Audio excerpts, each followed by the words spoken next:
Ano ba naman kayo? Magkapatid kayo at kambal pa kayo. Pero bakit palagi na lang kayong nag-aaway ng ganito? Kasi naman yung tao na yan wala namang ginawa kundi ang maging perwisyo sa bahay na ito. Ano naman ba kasi ang ginawa mo, Limuel? Wala naman akong ginagawang masama. Yang si Samuel, tamang hinala lang palagi yan. Sira ulo ka pala Ikaw lang ang malapit sa bag ko kanina. Tapos bigla na lang nawala yung pera ko doon. Wala namang ibang magnanakaw dito kundi ikaw lang O bakit? May ebidensya ka ba? Nakita mo kung hawak ko yung pera mo? Wala, di ba? Malamang, yung pera na yon, winaldas mo na sa sugal. Tarantado. Oh, nambibintang ka na naman. Makasabi tong nagsusugal ako wala namang patunay. Samuel, baka naman nakaligtaan mo lang at kung saan mo lang nailagay. Yan ka na naman, Lu Kakampihan mo na naman yung siraulong yan Hindi ko naman siya kinakampihan. Sinasabi ko lang, hanapin mo muna ng maigit baka nandyan lang. Sus, kunwari pa kayo. Pagtatakpan mo na naman yung kasama ng ugali ng isang yan. Kaya pala yan ganyan kasi alam niyang ayos lang naman sa inyo. Anong ayos lang? Kailan pa naging ayos sa akin ang pagnanakaw? Bakit? Kailan ba ako nagnakaw para maging ayos sa akin ang pagnanakaw, Samuel? Hanggat maaari, ayaw ko kayong nagkakagulo lang rito sa bahay. Kung ayaw niyo magkagulo kami, palayasin mo na yan dito. Dahil wala namang kwenta ang taong yan Puro sakit ng ulo lang yung dala niya rito. Hindi ko na gusto yung tabas ng dila mo, Samuel Nagtitimpi lang ako sa'yo. Ikaw pa nagtitimpi Ikaw pa talaga. Para sabihin ko sa'yo, matagal na ako nagtitis sa ugali mo. Konting-konti na lang, Limuel. Konting-konti na lang at bibinggo ka na sa akin. Pinagbabantaan mo ba ako? O ano? Tama na. Diyos ko naman sawayin mo yung si Samuel. Bintang ng bintang Kala mo naman talaga, ang laki ng pera. 500 lang naman. Oh, kita mo na, Lo. Alam niya kung magkano yung pera ko. Wala naman akong pinagsasabihan nun. Limuel naman. Sige na, ibalik mo na. Wala naman akong kinuha Bakit niyo ba ako pinagbibintangan? Paano mo nalaman kung magkano yung pera ko nawawala? Nanguhula lang ako. Magaling ako manghula Hulaan ko, wala ka ng pera, no? Oh, kita mo na, Lo? Tarantado talaga Hindi nga akong kumuha ng pera mo. Bakit hindi mo tanongin si Buboy? Oh, ayun na pala yung batang yan Hoy, ilabas mo ang pera nito ni Samuel. Ako pinagbibintangan Sipahin kita dyan Limuel naman, wag ka nga ganyan sa bata. Wala naman po akong kinukuha ang pera Hindi ko po ginagalaw yung pera ni Kuya Samuel. Mihingi naman po ako sa kanya ng maayos kapag kailangan ko po ng pera. Ikaw pinasa mo pa sa bata yung kasamaan mo Kilala ko tong si Buboy. Hindi malikot ang kamay niyan. Kaya wag ka sus, kilala mo. 1 taon pa lang naman sa atin ang batang yan Paano makikilala ang batang yan ampon yan. Malay mo ba kung saan galing ang Buboy na yan? Hoy, Buboy, bumalik ka nga sa lungga mo. Ako lagi na pagbibintangan dahil sa'yo Doon ka na kung saan ka man nanggaling. Nakakairita yung mukha mo. Ampon, ampon, ampon! Lolo! Ay, Limuel naman. Pambihira ka talaga tarantado ka talaga no? Pati bata aanuhin mo? Ha? Aray! Loko ka! Eto ba? Ano? Ha? Ay! Wisit ka Hina na suntok mo. Tama na! Natigil lang ang away ng dalawa nang biglang mapahawak si Mang Bitoy sa kanyang dibdib. Nahihirapan niya itong huminga. Agad namang itong nilapitan ni Samuel at ng batang si Buboy. Lo, anong nangyayari sa inyo? Nahihirapan akong huminga. Nahihilo ako. Sakit ng dibdib ko. Buboy, puntaan mo nga si Kuya Gitoy mo. Pakisabi, hihiramin ko yung tricycle. Sus, arte lang yan. Tanga ka ba? Hindi mo nakikitang nahihirapan na si Lolo? Malayo naman yan sa bituke Kung wala ka masabing matino, pwede bang manahimik ka na lang? Ngumisi at natawa na lamang si Limuel. Maya-maya lang din ay dumating na rin ang kaibigan niyang si Gitoy. Pinagtulungan nilang isakay sa tricycle ang matandang lalaki. Agad naman nila itong naitakbo sa ospital. Nang nasa ospital na, ano na naman ba kasi nangyari? Itong kambal kong siraulo ninakaw na naman yung pera ko. Bakit ba kasi nasa bahay niyo pa yan? Parang anay yan Sisirain niya ng sisirain yung pamilya ninyo. Ipakulong niyo na. Ipakulong? Asa ka pa.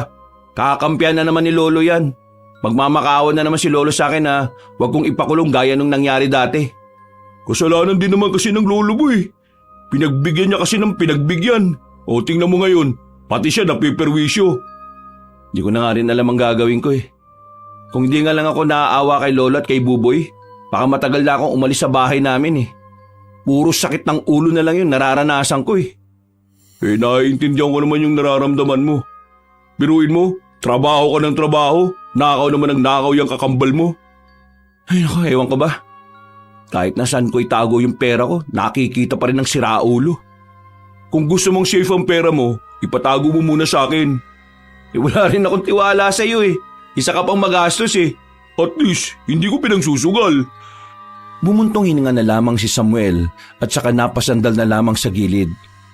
Mga ilang sandali lang, lumabas na rin ang doktor at sinabing nasa maayos namang kalagayan na ang kanyang lolo. Tumaas lang daw ang dugo nito at dahil na rin sa sobrang stress.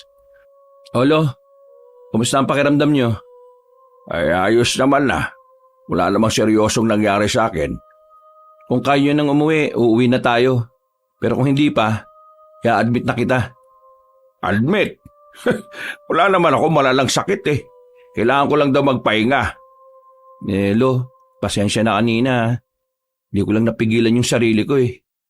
Naiintindihan ko naman ang nararamdaman mo. Huwag ka mag-alala. Kakausapin ko si Lemuel mamaya. Wag na ho. Ipahinga nyo na lang yan. Baka mas lalo lang kayo may stress kapag nakausap nyo pa yung... Baka mas lalo lang kayo may stress kapag nagkausap pa kayong dalawa. Galit ka ba sa akin? Masama lang ang loob ko sa inyo. Pero hindi ito yung tamang pagkakataon para pag-usapan yung bagay na yun. Iuwi na muna kita para mas makapagpahinga ka na maayos. Naghihintay si Gitoy sa labas eh. Ihahatid niya tayo pa uwi. Tumango na lamang ang matandang lalaki. Ngumiti na lamang ito ng papilit. Maya-maya lang din ay bumiyahin na rin sila paalis. Nang makarating na sila sa bahay nila, wala na roon ang lalaking si Lemuel. Ubos ang pagkain sa lamesa. Ayon sa batang si Buboy, kinain yun ni Lemuel at nagsama pa talaga ng mga barkada. Gustong sumabog sa galit ni Samuel. Pero kinalma na lamang niya ang sarili niya alang-alang sa kanyang lolo Bitoy. Kinagabihan, Kuya Samuel, saan ka po pupunta? Napansin siya ng batang si Buboy nang papalabas na siya ng bahay nila. Lumapit muna siya rito at ginulo ang buhok ng bata. Diyan ka lang, sa sideline muna ako. Kailangan natin ng pera eh. Sa susunod na linggo pa kasi ako makakapasok. Kuya Samuel, pasensya na po. Wala po akong may bigay na pera. Ano ka ba? Di mo naman kailangan magbigay ng pera, no? Ang bata-bata mo pa. Ang kailangan mong gawin, mag-aral ka ng maigi. Para kapag nakapagtapos ka na, may magandang kinabukasan ka at mabibili mo lahat ng gusto mo. Paglaki ko po, tutulungan ko po kayo para makaahon po tayo sa hirap. Huwag mong isipin yan. Paglaki mo, magpundar ka para sa sarili mo. Kami, ayos lang kami. Kailangan problemahin yung problema namin, no? Matapos ang pag-uusap na yon, ay umalis na rin ang binata. Pinuntahan niya ang bahay ng kaibigan niyang si Gitoy.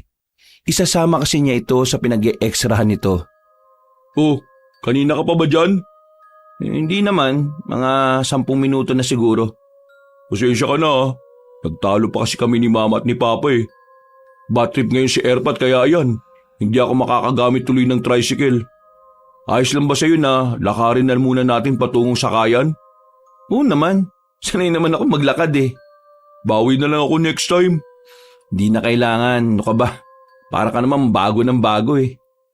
Naglakad na lamang ang dalawa. Dumaan sila sa medyo liblib dahil ayon kay Gitoy, mas malapit ang daan doon patungo sa terminal. Aminadong medyo kabado si Samuel kapag dumaraan siya sa mga madidilim na lugar. Kaya para mabawasan ang kanyang takot ay nag-isip na lamang siya ng kanilang pag-uusapan. Tagabantay lang ba tayo dun sa peryahan? Ano pa yung iba nating gagawin? Oo, wala namang ibang sinabi sa akin si boss eh. Ang sabi, babantayan lang natin yung mga nagtataya. May mga siraulo kasi minsan kumukubra ng panalo kahit hindi naman tumaya eh. Ganun pala yun. Kaya mo ba ng ganun trabaho? Oo naman, Madali lang naman pala eh. Medyo hindi ganun kalaki ang sahod pero kesa wala naman. Binilisan na lamang nila ang kanilang lakad. Agad na rin naman silang nakarating sa terminal. Ilang minutong biyahe lang ay nakarating na rin sila sa peryahan. Ang dami ng tao. Nang pumunta na sila sa color game, sinalubong sila ng banas na matanda. Pambihira naman Gitoy. Ano ba? Bakit ngayon ka lang? Usapan natin alas 7 Alas 8 na Mababaliw na ako kakasikaso dito. Pasensya na po, nagka-problema lang. Visit naman tong tao na to. Pasalamat ka ba tinanggap kita rito kasi sabi mo kailangan mo ng sideline. Sino ba yung kasama mo? Yan na ba yung sinasabi mo makakasama mo? Opo, si Samuel po. Wala naman akong pakialam sa pangalan niya. Bilisan niyo na at marami ng tao. Visit na to. Nagmamadaling lumapit ang mga kaibigan sa mga taong nagkakagulo sa color game. Hilong-hilo si Samuel noong mga sandaling yon. Habang nasa kalagitnaan siya ng trabaho, bigla na lang may sumapak sa kanya. Tumba agad si Samuel. Nakaramdam siya lalo ng hilo. Pagtingin niya, may isang lalaki na galit sa kanya. Ayon sa lalaki, kinupitan daw niya ang pera ng lalaking yon. Hindi malaman ni Samuel kung papaanong nangyari yon. Hindi naman niya kasi kilala yung lalaki.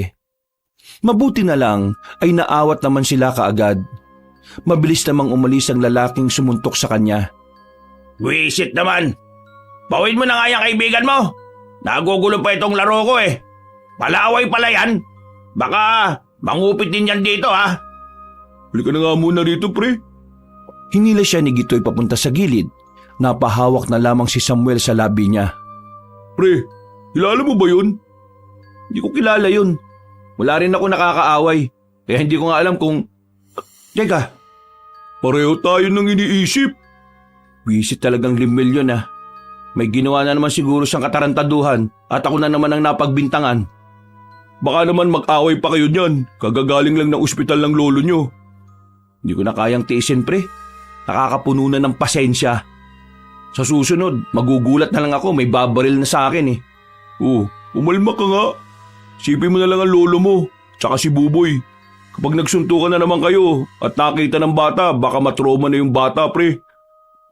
Oo, sige. Kalmado na ako. Dito ka lang Susubukan kong kausapin si Mang Efraim para makabalik tayo kaagad. Sandaling umalis ang binatang si Gitoy. Nang bumalik ito ay bagsak ang balikat nito. Pinaalis na sila ni Mang Efraim at naganap na lang din ng iba. Wala na silang magagawa kundi ang umuwi na lamang. Habang naglalakad, pasensya na pre dahil sa akin nawalan ka na rin ng sideline. Wala ka namang kasalanan, ano ka ba naman? Yung kakambal mo ang dapat sisihin. Kung wala siyang ginawang kalokohan, wala sanang ganito pre. Bugbugin na kaya natin yung kambal mo. O kahit pakita mo na lang sa akin na binubugbog mo. Nanggigigil na rin ako Huwag ko lang talaga siyang makikita ngayon. Nang may mapadaang tricycle ay agad na rin silang nakasakay. Mabilis lang naman ang biyahe kaya nakarating na rin sila sa terminal. Nang maglakad na sila papasok ng kanilang baryo, nakita ni Samuel ang kanyang kakambal na kaswal na naglalakad habang nagbibilang ng pera. Hindi na siya nagsayang pa ng oras. Nagmamadali siyang nilapitan si Limuel. Sinuntok niya kagad yon sa batok. Nang matumba ang binata, umibabaw siya at saka pinagsusuntok pa yon ng marami. Mabuti na lang at nakakasalag pa si Limuel. Dahil kung hindi, ay baka nalamog na ang mukha nito. Sira ulo ka talagang tao ka. Dahil sa'yo, nabasag ang mukha ko kanina sa peryahan. Ano ba pinagsasabi mo? May kinupitan ka kanina sa peryahan at akong pinagbubuntungan dahil magkamukha tayo. Sige pre, gulpihin mo lang. Hindi ko kayo awatin. Dali, abang wala pa nakakakita. Hoy, konsentidor ka rin no? Visit ka. Ano? Masakit ba? Ano? Wala akong ginagawang masama Nang makita ni Samuel na dumugo na rin ang labi ng kanyang kakambal, ay agad na rin siyang umalis sa ibabaw nito. Mahilo-hilo si Limuel, pero walang pakialam si Samuel. Matagal na siyang nagtitimpi rito at kahit na anong gawin niyang pag-unawa, may limitasyon pa rin talaga ang kanyang pasensya. Huwag ka na magkaila. Kahit na magdahilan ka, hindi ako maniniwala sa'yo. Dahil kung meron mang tao na hindi dapat pagkatiwalaan sa buhay ko, ikaw lang yun. Ang dami mong drama. Ang sabihin mo, lampa ka. Kaya hindi ka nakapalag. Kung sino man yung umano sa'yo, dadamay mo pa ako. Ano ba talagang problema mo, Limuel? Inuunawa ka naman ah. Bakit ka ba ganyan? Wala ka ba talagang gagawin na ikakatuwa naman namin? Sino ba kasing nagsabi na intindihin niyo ako? Mamuhay ka ng malaya at mamumuhay din ako. Sira ulo ka pala eh. Ako napapahamak sa tuwing may gagawin kang katarantaduhan sa buhay mo. Kaya kahit na mamuhay ako ng tahimik, masisira pa rin ang buhay ko dahil nga sa mga ikinikilos at ugali mo. Hindi ko kasalanan na kambal tayo, no? Akala mo ba gusto ka rin kambal tayo? Hindi! Bisit na bisit ako kapag may nagsasabing ikaw magaling at ako hindi. Ikaw masipag at ako tamad. Ikaw mabait at ako naman ang masama. Totoo naman eh. Lahat ng negatibong bagay nasa katawan mo. Kasi yan ang pinili mo para sa sarili mo. Kaya hindi mo masisisi ang mga tao kung ganyan ang sabihin nila. Kasi ganyan din naman ang pinapakita mo eh. Natahimik silang dalawa nang may marinig silang parang tunog ng bayawak. Nanggaling yun mula sa madilim na parte ng daan. Sa may gilid kung saan naroon ang mga halamanan. Tila natuon ang kanilang atensyon doon dahil malakas-lakas din ang narinig nila. Uy, ano yun? Tingnan mo para malapa ka. Tanong ka pa ng tanong dyan. Manahimik ka nga dyan kung ayaw mong masampal kita. Hindi na nakatiis si Samuel ng mga sandaling yon. Marana siyang naglakad. Sisilipin pa lang sana niya sa halamanan nang bigla siyang itinulak ng kanyang kakambal. Nasubsob ang mukha niya roon. Naramdaman na lamang ni Samuel na tila may humila sa kanya. Tinangka siyang dalhin sa may madilim na lugar. Ramdam niya ang mahahabang kuko. Buti na lamang ay hindi siya iniwan ni Gitoy. Nagmamadali itong sumunod sa kanya. Kumuha ang lalaking si Gitoy ng sanga at nagbanta na itatarak yon. Natakot ang nilalang at saka binitiwan si Samuel. Takot na lumabas ang dalawa sa parting yon at saka bumalik sa kalsada. Nagtitindigan ang balahibo ni Samuel. Pero nang makalis na sila roon, nabuhay na naman ang galit niya para sa kanyang kambal. Kita mo naman kung gaano katarantado, di ba? Sinong kakalma dyan? Muntikan na ako mamatay sa kung anumang nilalang yon. Pre, wala ka bang ideya kung ano yung humila sa'yo? Wala eh. Ano ba sa tingin mo? Pre, tingin ko... Ano nga? Aswang, pre. Ano? Aswang? Sigurado ka ba? Hindi ko sigurado pero di ba sabi mo kanina parang tao yung humila sa'yo? Oo, naaninagan ko eh. Katawang tao pero ang hahaba ng kuko. May sugat nga ako sa balikat oh. Malaki ang tsansa na aswang nga yun. Nagtitindigan pa rin ang balahibo ni Samuel hanggang sa makabalik na siya ng kanilang bahay. Panandali ang nawala ang inis niya kay Limuel. Ang tanging tumatakbo na lamang sa kanyang isipan ay ang nilalang na humila sa kanya. Hanggang kinaumagahan, iniisip niya pa rin yun. Wala siyang maayos na tulog. Nilapitan siya ng kanyang lolo nang makita ang sugat niya sa labi. Oh, ano nangyari dyan sa labi mo? Nag-away na naman ba kayo ni Limuel kagabi? Ho? Ang sabi ko, kung anong nangyari dyan sa labi mo. Umextra kasi ako kagabi sa peryahan. Ang daming tao. Ang lilikot ng mga binatilyo sa gilid ko. Ayun, natamaan ako ng hawak na baso. Yung totoo? Oo nga, lo. Di kami nag-away ni Limuel. Kung nag-away kami, di sana lumpo yun. Nagsasabi ka ng totoo, ah. Baka naman sinasabi mo lang yan para hindi ako mag-alala.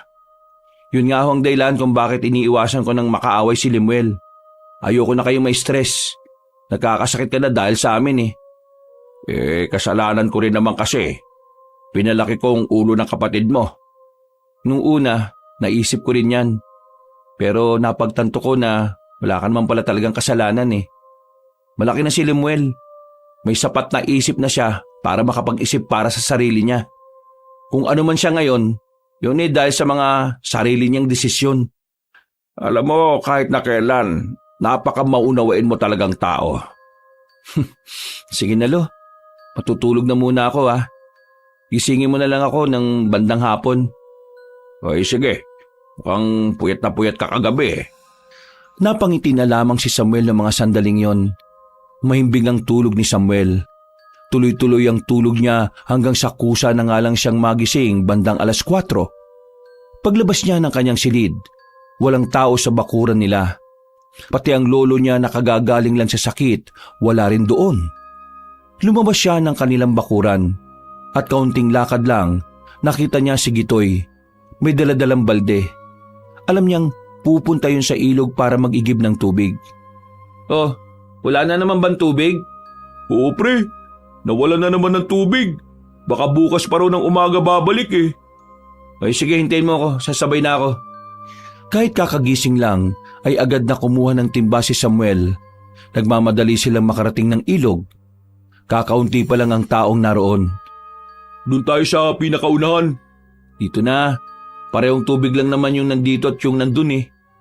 Mas maganda doon sa unahan para makasiguro tayong malinis yung makukuha natin. Minsan kasi may mga siraulong nasa unahan tapos iihi sa ilog. E di marumi yung makukuha natin kung dito tayo sa dulo. Sa bagay nga naman oh. Pagdating nila sa unahan, agad silang sumalok ng tubig. Pinuno nila ang tig-2 timba na kanilang daladala. Aalis na sana sila roon nang meron silang napansin na kakaiba. May mga nakita kasi silang mga kalalakihan na papasok ng kagubatan. Ang mga kalalakihan na yon ay nakasuot ng mahaba na kulay itim. Unang pumasok sa isip ng dalawa ay baka kulto ang mga yon. Nagtago na muna sila sa may gilid. Nagkanda tapon-tapon na nga ang tubig sa timba dahil sa kanilang pagmamadali. Anong tingin mo? Kulto no? Parang eh. Dito ka lang. Gagi ka. Anong gagawin mo? Titingnan ko kung anong gagawin nila. Nakakapagduda eh. Dito ka na lang. Baka mamaya may mga dalang patalim yan, mapahama ka pa. Saglit lang to. Okay sige, sasamahan na kita. Baka mamaya ay mapaano ka pa. Maingat ang ginawa nilang pagsunod sa mga kalalakihan. Hindi naman sila nararamdaman ng mga yon. Medyo malayo-layo rin kasi sila. Hindi na nila napapansin na unti-unti na pala silang napapalayo. Sa loob ng halos 10 minutong paglalakad, tumigil na ang mga lalaki. Ang lugar kung saan naroon ang mga yon ay parang abandonadong sementeryo. Isang sementeryo na hindi naman kalakihan.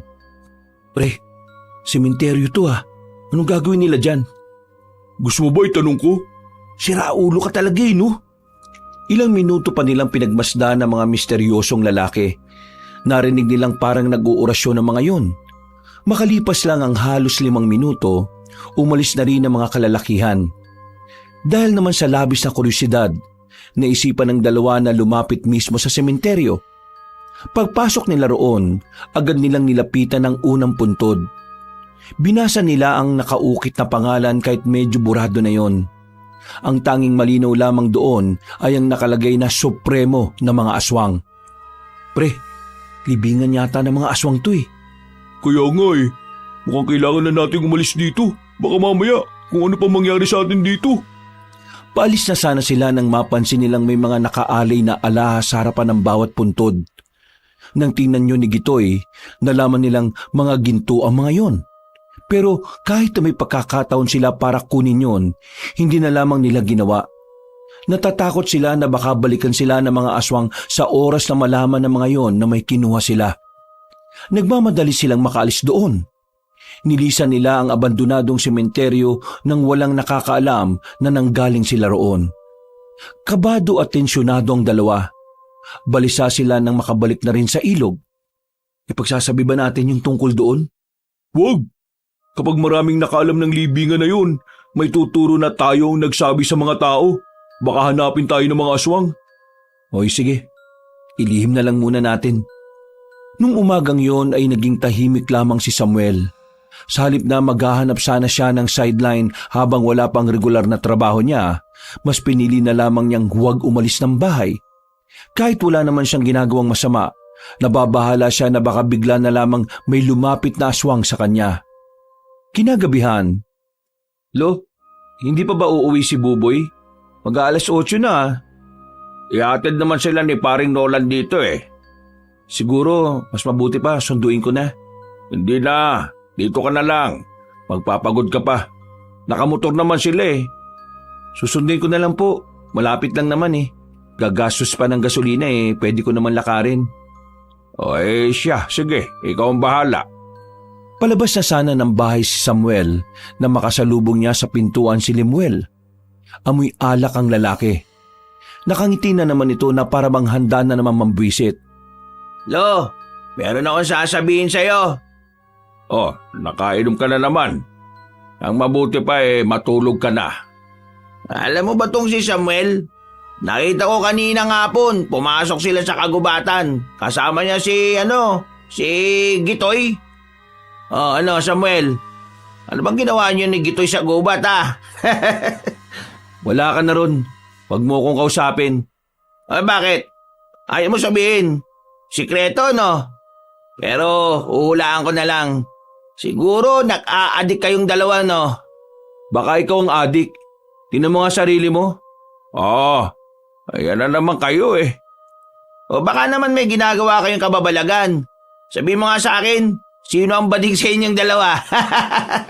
Lemuel, huwag ka na magsimula ha. Hayaan nyo na, Lo. Wala naman akong panahon para sa mga taong walang laman ng utak. Sige na, susundin ko na lang mo si Buboy. Ay, ayaw pag-usapan. Pero ayos lang naman. Ang ganda nga pag pinagsama yung pangalan yung dalawa eh. Sam Toy o kaya Git Sam. Huminga na lamang ng malalim si Samuel. Pigil na pigil ang galit niya. Alam niya kasi na kapag nagkagulo na naman sila ay maaaring ma-ospital na naman ang kanilang lolo. Umalis siya ng bahay ng mainit ang ulo. Pero itinoon na lamang niya ang atensyon sa pagsundo kay Buboy. Maya-maya pa, narating na rin niya ang bahay kung saan naroon ang bata. Boy, kailangan mo na umuwi. Bukas naman ang laro. Gusto ko po sana kalaro si Kimberly, pero uuwi na pala. Anong oras na rin kasi?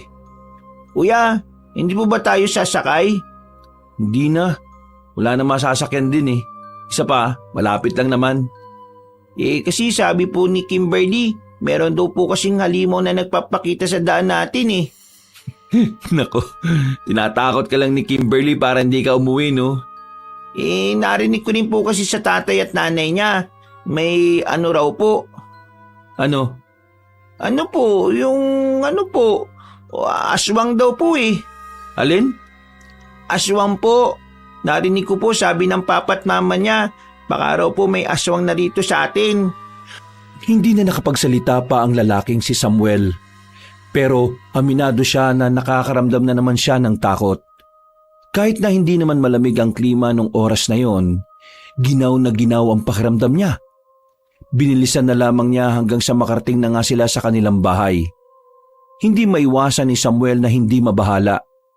Kahit na alam naman niyang wala siyang ginagawang masama, pakiramdam niya ay nasa panganib ang kanyang buhay. Ilang araw pa ang nakalipas. Napapansin ni Samuel na ang daming pera palagi ng kanyang kakambal. Nahihiwagaan na siya kay Lemuel. Wala naman kasing trabaho ang isang yon. Dahil sa labis na kuryosidad, pinasok ni Samuel ang silid ng kanyang kakambal. Hinalungkat niya ang mga gamit. Nakita niyang ang daming pera ng binata. Hindi na muna niya kinausap si Lemuel. Nag-obserba muna siya sa lalaki. Ilang araw pa ang nakalipas, nakita niya itong papaalis ng bahay kahit na alanganing oras na ng gabi. Sinundan niya ang kanyang kakambal. Habang naglalakad, napapansin niyang pamilyar na ang lugar na kanilang dinaraanan. Lintik na to. Papunta na to sa abandonadong sementeryo . Hindi kaya tama ang hinala ko? Hindi niya tinigilan si Lemuel sa kakasunod hanggang sa tuluyan na nga niyang natuklasan kung saan galing ang pera ng kanyang kapatid.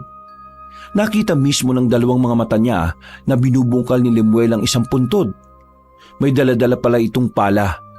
Mga ilang sandali lang, naramdaman na lamang nila na meron ng paparating. Nakuha na rin ni Lemuel ang gusto niya. Nauna na yung umalis. Habang si Samuel naman sandali pang natigilan doon sa takot na baka makita siya ng mga nakaitim na lalaki. Narinig niya pa ang mga kalalakihan na yon ay isang miyembro pala ng mga aswang. Lintik, munti ka na ako dun . Nakahawak pa siya sa kanyang dibdib dahil sa sobrang kaba. Hindi na siya nagsayang pa ng oras. Nilisan na rin niya ang lugar na yon. Naisipan na lamang niyang umuwi sa kanilang bahay. Pagdating niya roon, nakita niya si Lemuel na nasa bakuran na nila. Kalmadong naninigarilyo habang may hawak na bote ng alak. Hindi nagpatumpik-tumpik si Samuel. Agad niyang nilapitan ng kambal at hinawakan sa kwelyo. Anong ginawa mo, ha? Ano? Uy, ano na naman pa problema mo? Buwang ka na naman ba? Huwag kang magkaila, Lemuel. Alam ko na kung saan nanggagaling ang pera mo. Malamang sa pagod at pawis. Doon naman nagmumula ang pera, di ba? Maliban na lang kung bibigyan mo ako, edi sa'yo galing. Tarantado ka talaga no? Alam mo ba kung kanino mga bangkay ang ninanakawan mo, ha? Alam mo? Ang hindi ko alam ay yung sinasabi mo. Ano bang sinasabi mo, Samuel? Yan ang epekto kapag umiibig ka sa kapwa mo lalaki. Iwalay na ba kayo ni Gitoy? Visit ka talaga! Oh, ano? Susuntukin mo ako? Ipapalo ko sa mukha mo to. Punong-puno na ako sa iyo, Samuel, ha? Hoy, ano na naman bang nangyayari dito? Ito nga po nyo Kung ano-ano na naman pinagbibintang sa akin. Nagnanakaw daw ako sa bangkay. Anong mananakaw ko ron? Alam mo, Lo, itong si Samuel, lulong na. Lo, totoo sinasabi ko. Sinundan ko siya ngayon lang. Nakita ko talaga. Kaya ka nagkakaganyan kasi ikaw yung walang trabaho Inggit ka lang sa akin kasi meron ako na pagkakakitaan. Tigilan mo na nga ako, Samuel. Para kang bata na naiinggit Sabihin mo lang kasi kung gusto mo ng pera, mamimigay naman ako Kailangan mo pa talagang gumawa ng kwento no? Hindi ako naiinggit sa'yo kasi wala namang kaiinggitan sa'yo. Lo, maniwala kayo. Itong si Lemuel, pinagnanakawan yung puntod ng mga patay sa abandonadong sementeryo. Ano? Abandonadong sementeryo? Oo, Lo. Hindi ka maniniwala sa mga sasabihin ko. Yung abandonadong sementeryo na yon, dinalaw ng mga lalaking nakaitim. At narinig ko kanina na ang mga lalaking yun pala ay mga aswang. Ano? Mga aswang?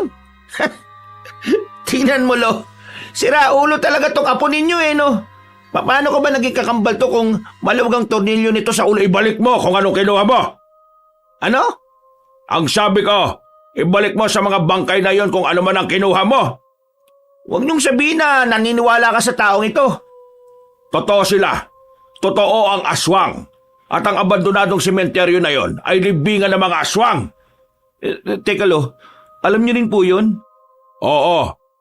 Isa ako sa mga nakasama sa pagtatayo ng sementeryo na yon.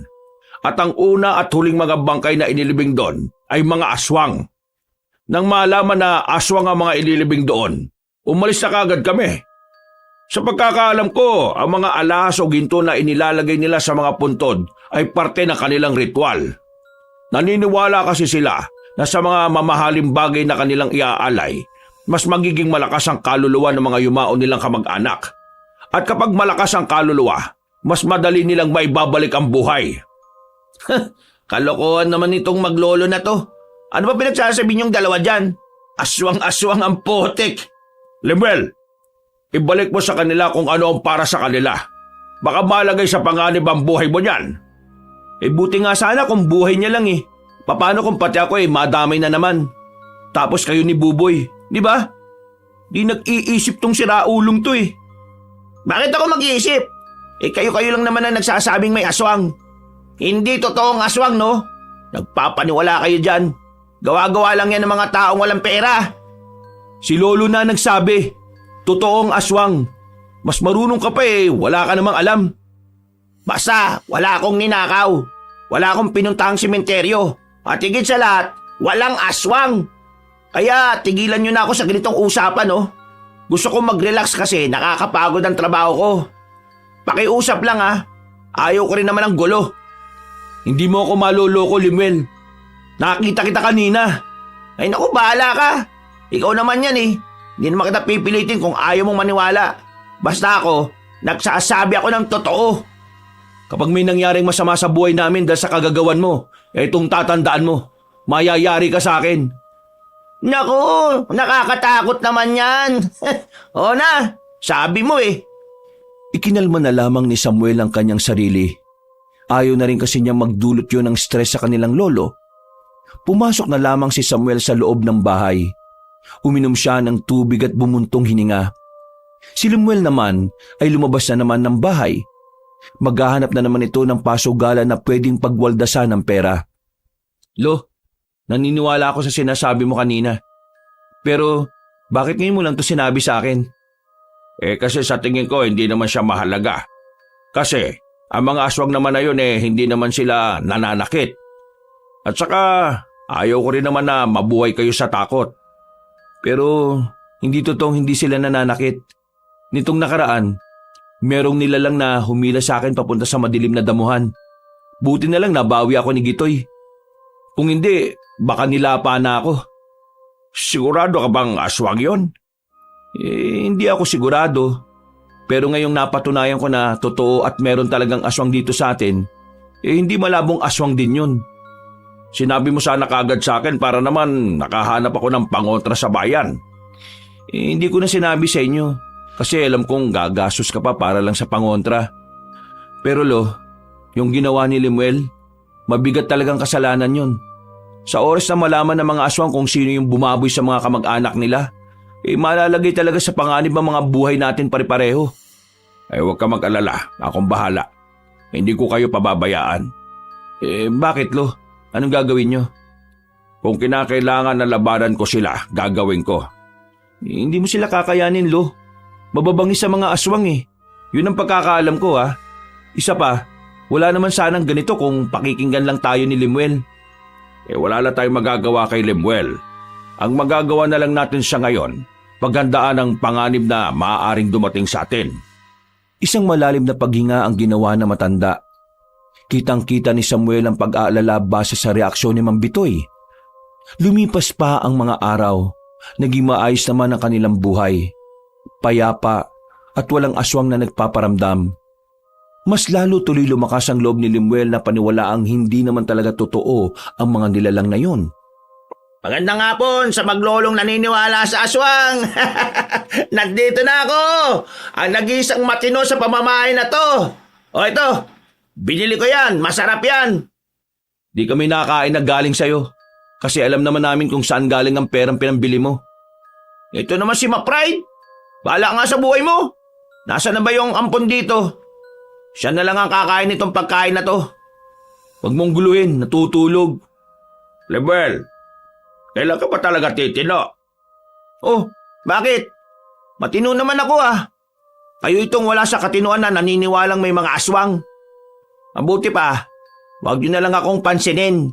Ganyan naman kayo sa kabutihan ko, di ba? O sige, lalabas na muna ako. Kain na muna kayo kapag nagutom na kayo. Pakaway-kaway pa ang lalaki. Napapailing na lamang si Samuel. Sa pinapakita kasi ng kanyang kakambal, alam na niyang wala naman itong ipagbabago. Makalipas ang isang oras, lumabas na muna si Samuel para puntahan ang kanyang kaibigang si Gitoy. Maghanap kasi sila ng pwedeng mapasukan sa perya. Hindi na kasi talaga nakabalik pa si Samuel sa factory. Nalugi na kasi ang factory kaya nawalan na rin siya ng trabaho. Ano pre, may mapapasukan pa kaya tayo doon? Good news! Pinababalik tayo ni Mang Ephraim. Basta wag na lang daw tayong gagawa ng gulo. Hindi naman talaga akong gumawa ng gulo Oo nga, alam naman natin yun. Pero hayaan mo na. Ang malaga, magkakaroon na tayo uli ng sideline. Pre, meron nga pala akong ikukwento sa'yo. Tumigil si Samuel sa paglalakad at gumilid na muna sila. Huminga ito ng malalim. Tumingin-tingin muna sa paligid kung may ibang makakarinig. Nang masigurong sila lamang ang naroon, agad na rin niyang ikinuwento sa kaibigan niya ang mga nangyari. Maging si Gitoy ay hindi rin makapaniwala. Sira ulo! Bakit niya ginawa yun? Imposibleng hindi niya alam na mga aswang yung mga naroon. Kinakabahala ko nga ito Si Lolo at si Buboy, baka mamaya mapahamak pa sila. Ay nako, pambirang buhay naman kasi talaga Sa dami ba naman kasi ng magiging kakambal si Lemuel pa? Kasalanan ng mga magulang niyo yan Maling posisyon yata nagawa nila kaya yung kapatid mo sira ulo. Nakarating naman sa peryahan ng dalawa at nakapagsimula ng trabaho ng mapayapa. Swabe ang kanilang pagtatrabaho. Makalipas lang ang ilang oras, natapos na rin sila. Nag-uuwian na rin ang mga tao. Pinalapit sila ni Mang Efraim para ibigay ang kanilang sahod. Eto. Dahil maayos kayo ngayon, tatagdagan ko ng 100. Uy, yun oh. Salamat boss ha. Ilang gabi pa tayo rito bago ang pista. Kung magiging ganito kayo palagi, baka matuwa ko sa inyo at dagdagan ko pa yan. Nako, maraming salamat, boss. Kakambal mo talaga yung kaaway ng isa nung nakaraan? Opo, kambal ko po. Napagkamalan lang ako. Kung ako sa'yo, dapat binabaon mo na sa lupa yung kakambal mo kung masama ang ugali. O kaya, ipakain mo na lang sa aswang. Boss, naniniwala ka ba sa aswang? Napatigil si Mang Efraim sa narinig. Hininto nito ang pagbibilang ng pera at marahang tumingin sa kanila. Bumuntong hininga ang matandang lalaki. Totoo mga aswang eh. Nandyan lang sila. Nagkatinginan ng magkaibigan. Nakadagdag pa yun ng pangamba nila. Eto na sahod nyo. Umuwi na kayo't baka madali pa kayo ng aswang. Ito naman si boss, mapagbiro. Pero maraming salamat ulit boss ha. Tara na pre. Naglakad na lamang ang dalawa paalis. Masaya si Samuel noong mga sandaling yon. Mula kasi nang mawalan siya ng trabaho, parang yun ang unang pagkakataon na meron siyang kinita mula sa kanyang pinaghirapan. Pre, paldo-paldo tayo ngayon. Bukas ulit ha. Nako pre, maraming salamat ha. Kahit papano may ambag ako kay Lolo sa bahay. Mas dadami pa yan kapag tayo nagbantay sa color game ni boss sa mga natitirang araw bago ang pista. Pero teka, kanina pa tayo nakatayo dito ha. Wala naman yatang dadaan na tricycle na ngayon. Gusto mo bang maglakad pagkatapos sa mga kinuwento sa'yo? Ay, oo nga pala no. Nakakatakot ng maglakad kapag gabi ngayon. Napapaisip nga ako eh. Ano kayang ginagawang hakbang ng pamunuan natin no? Alam kaya nila ito? Tingin ko, alam na nila to. Pero wala lang talaga silang pakialam. Parang hindi mo naman kilala si kapitan natin eh. Hindi nagpapaniwala hanggat hindi niya nakikita. Sana nga makita niya ng harapan yung aswang para maniwala na siya no? Sana. Pero teka, mabuti pa hintayin na lang tayo ng konti. Baka mamaya may dumaan na rin na tricycle. Nakatayo lang ang dalawa sa gilid ng kalsada. Nasa ilalim sila ng poste ng ilaw habang nagbabaka sakali na merong dumaan. Hindi na nga nila napansin na 1 oras na pala sila roon. Ganun ang itinagal nila dahil sa takot na baka kapag tinahak nila ang daan ay may makaengkwentro na naman silang aswang. Mabuti na lamang ay nadaanan sila ni Mang Efraim, ang kanilang boss sa peryahan. Nakasakay ito sa maliit na truck. Huminto sa harapan nila. Anong ginagawa niyo dyan? Naghihintay ng mga sasakyan, boss. Sumakay na kayo. Kawawa naman kayong dalawa dyan. Mukha kayong tanga dyan eh. Nagmamadaling makasakay ang magkaibigan. Tuwang-tuwa sila nung mga sandaling yon. Ang akala kasi nila ay aabuti na sila roon ng umaga. Nung una, tahimik lang silang nasa biyahe. Pero binasag na matandang lalaki ang katahimikan. Nagsisimula na naman sila. Nako! Sino pong tinutukoy niyo, boss? Sino pa ba? Di mga aswang. Kung hindi nyo na itatanong, ang mga aswang ay may sementeryong pag-aari malapit dito sa atin. Kwento lang sa akin to pero hindi ko pa nakikita. Pero nung araw, talagang may aswang. Ang pagkakaiba nga lang, ang mga aswang noon para mga tao lang din. Kasi hindi naman sila nananakit. Parang namumuhay lang din sila ng kagaya ng sa atin. Kakaunti na lang ang nakakalam ng tungkol sa kanila. Kasi may usap-usapan nung araw na lahat ng mga nakakalam na aswang sila pinapatay rin nila.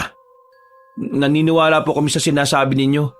Pero pwede pong pakiayos ng pagmamaneho. Tingin lang po kayo sa dinaraanan natin. Nakikinig po kami. Baka po kasi mabangga po tayo kung lilingon kayo sa amin eh. Tinuturuan mo ba ako? Gusto mo ikaw na mag-drive eh. Hindi naman po. Pero mabalik tayo sa usapan, Mang Efraim.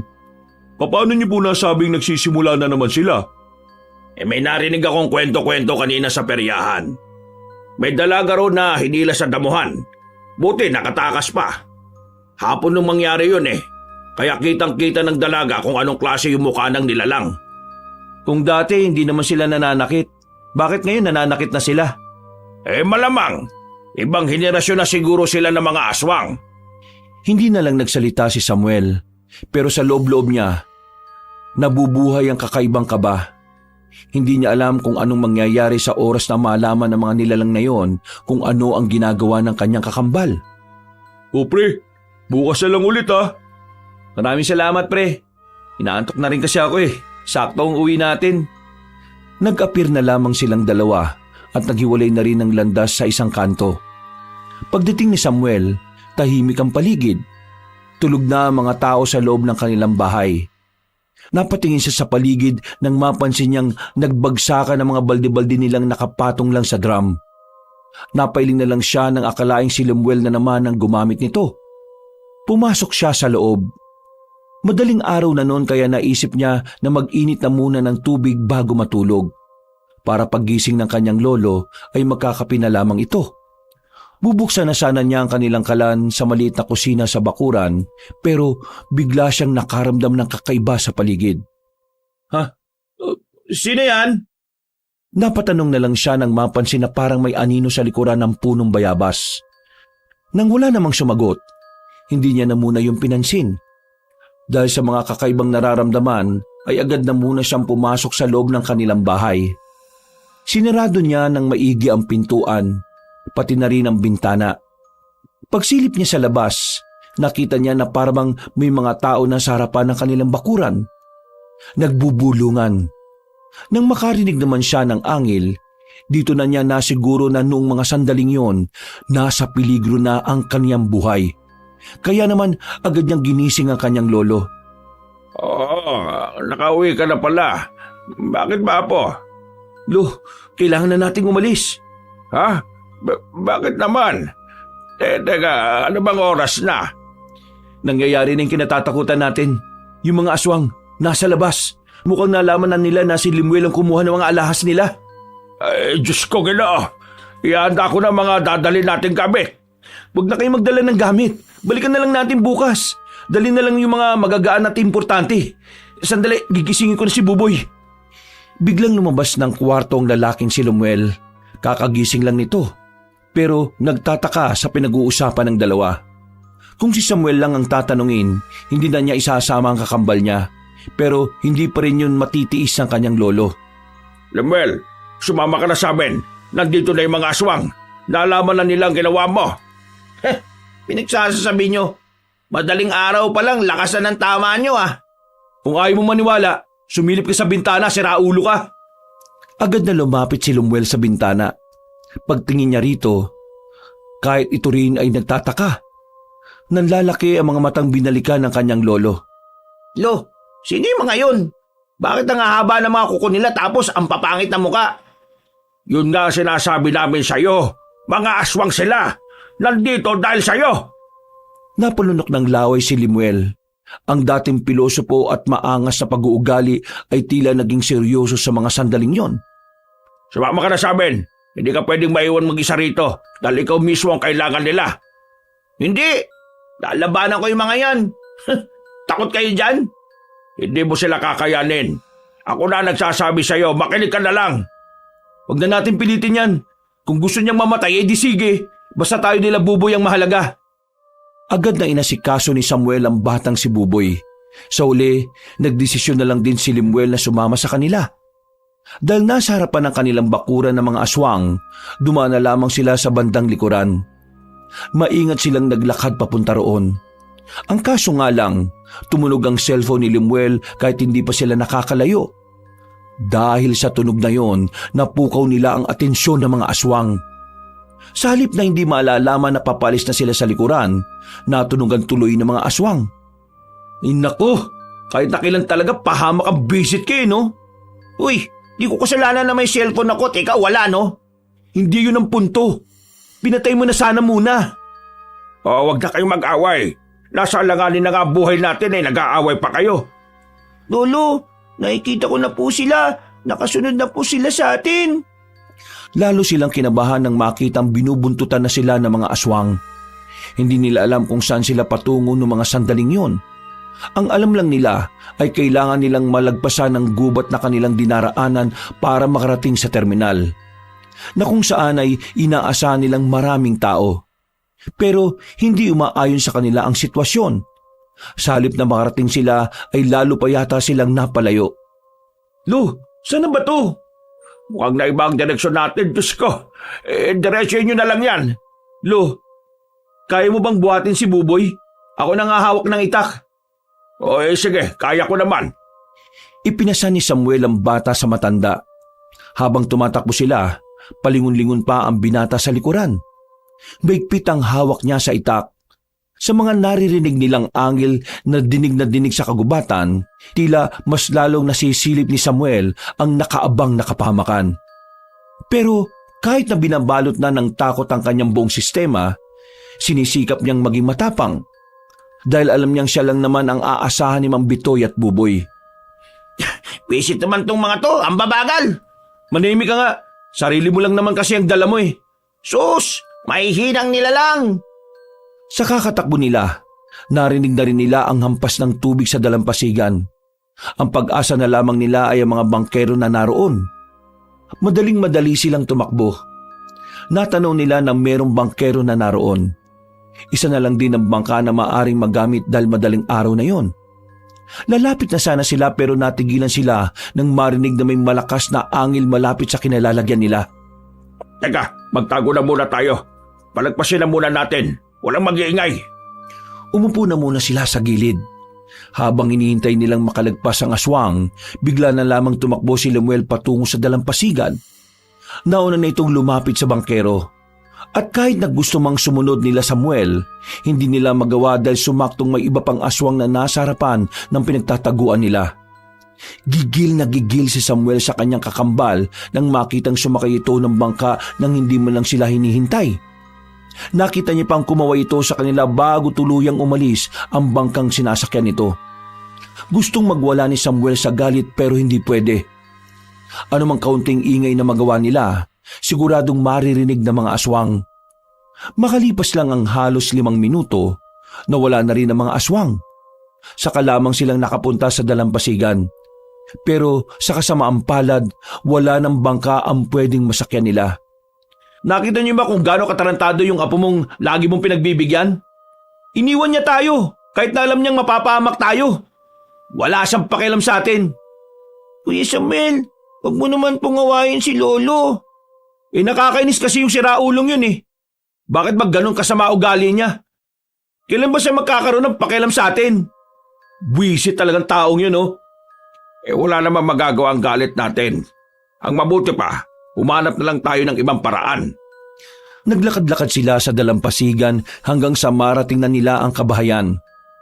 Kinatukatok nila ang mga yun. Nakiusap na kung maaaring makigamit ang bangka. Pero wala ni isa sa mga yon ang pumayag. Meron pang ibang nagalit dahil nakabulabog sila ng natutulog. Maya-maya pa, nakita na nila ang mga aswang. Tila nalalaman ng mga yon kung nasaan sila base sa amoy ng dugo ni Mang Bitoy. Nakatapa kasi ito ng bubog, kaya mas lalo tuloy silang bumagal. Sige na, mauna na kayo ni Boboy. Hindi pwede yung sinasabi niyo, Lo. Sabay-sabay tayong makakaligtas dito. Inakay ni Samuel ang matanda. Papasok na sila ulit ng kagubatan. Nakahinga sila ng maluwag nang meron silang nakitang bahay roon. Dali-dali nila itong nilapitan. Tao po! Tao po! Oh, sino kayo? Pasensya na sa abala, iha. Pero pwede mo ba kaming matulungan? Bakit po? Ano po bang nangyayari sa inyo? Paano niyo nalaman ang bahay ko? May tinatakasan kasi kami. Nadaanan namin ng bahay ninyo. Kaya nagbabakasakali kami.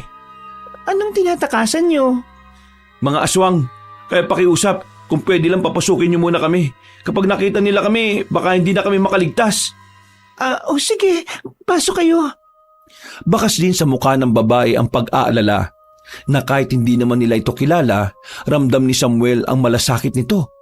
Hindi gaya ni Lemuel na sarili lang ang iniisip. Hindi ko alam kung maniniwala ako sa aswang na sinasabi niyo pero dito na muna kayo.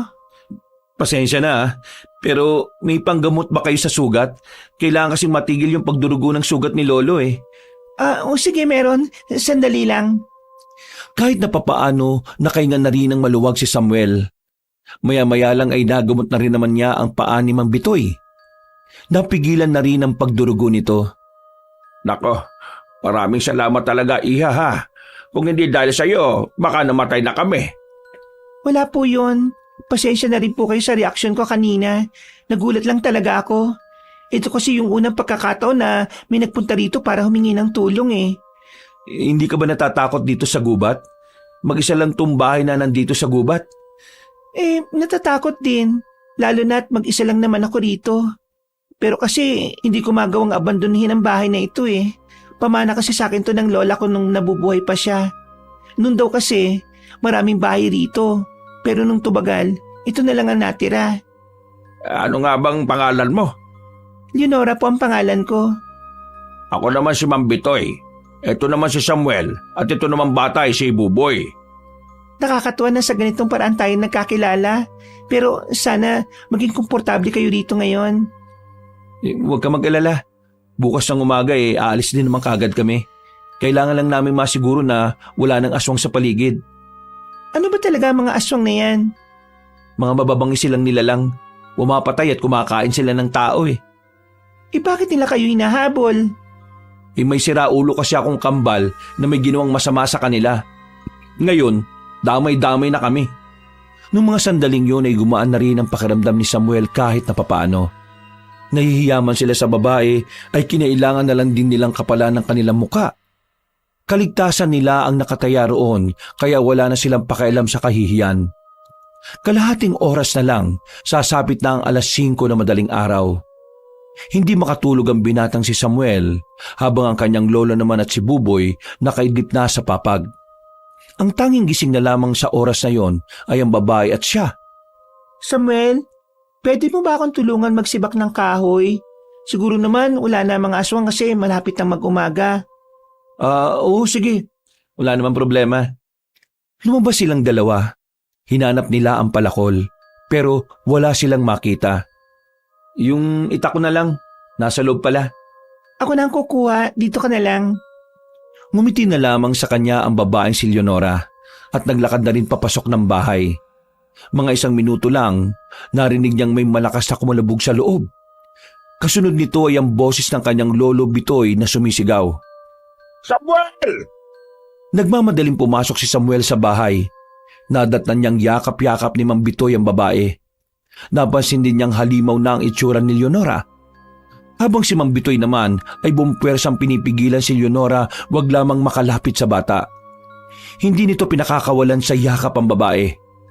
Kakainin niya si Buboy! Tumakas na kayo! Pero Lo, sige na! Mamamatay din kayong dalawa kung hindi kayo makakaalis! Lolo, paano po kayo?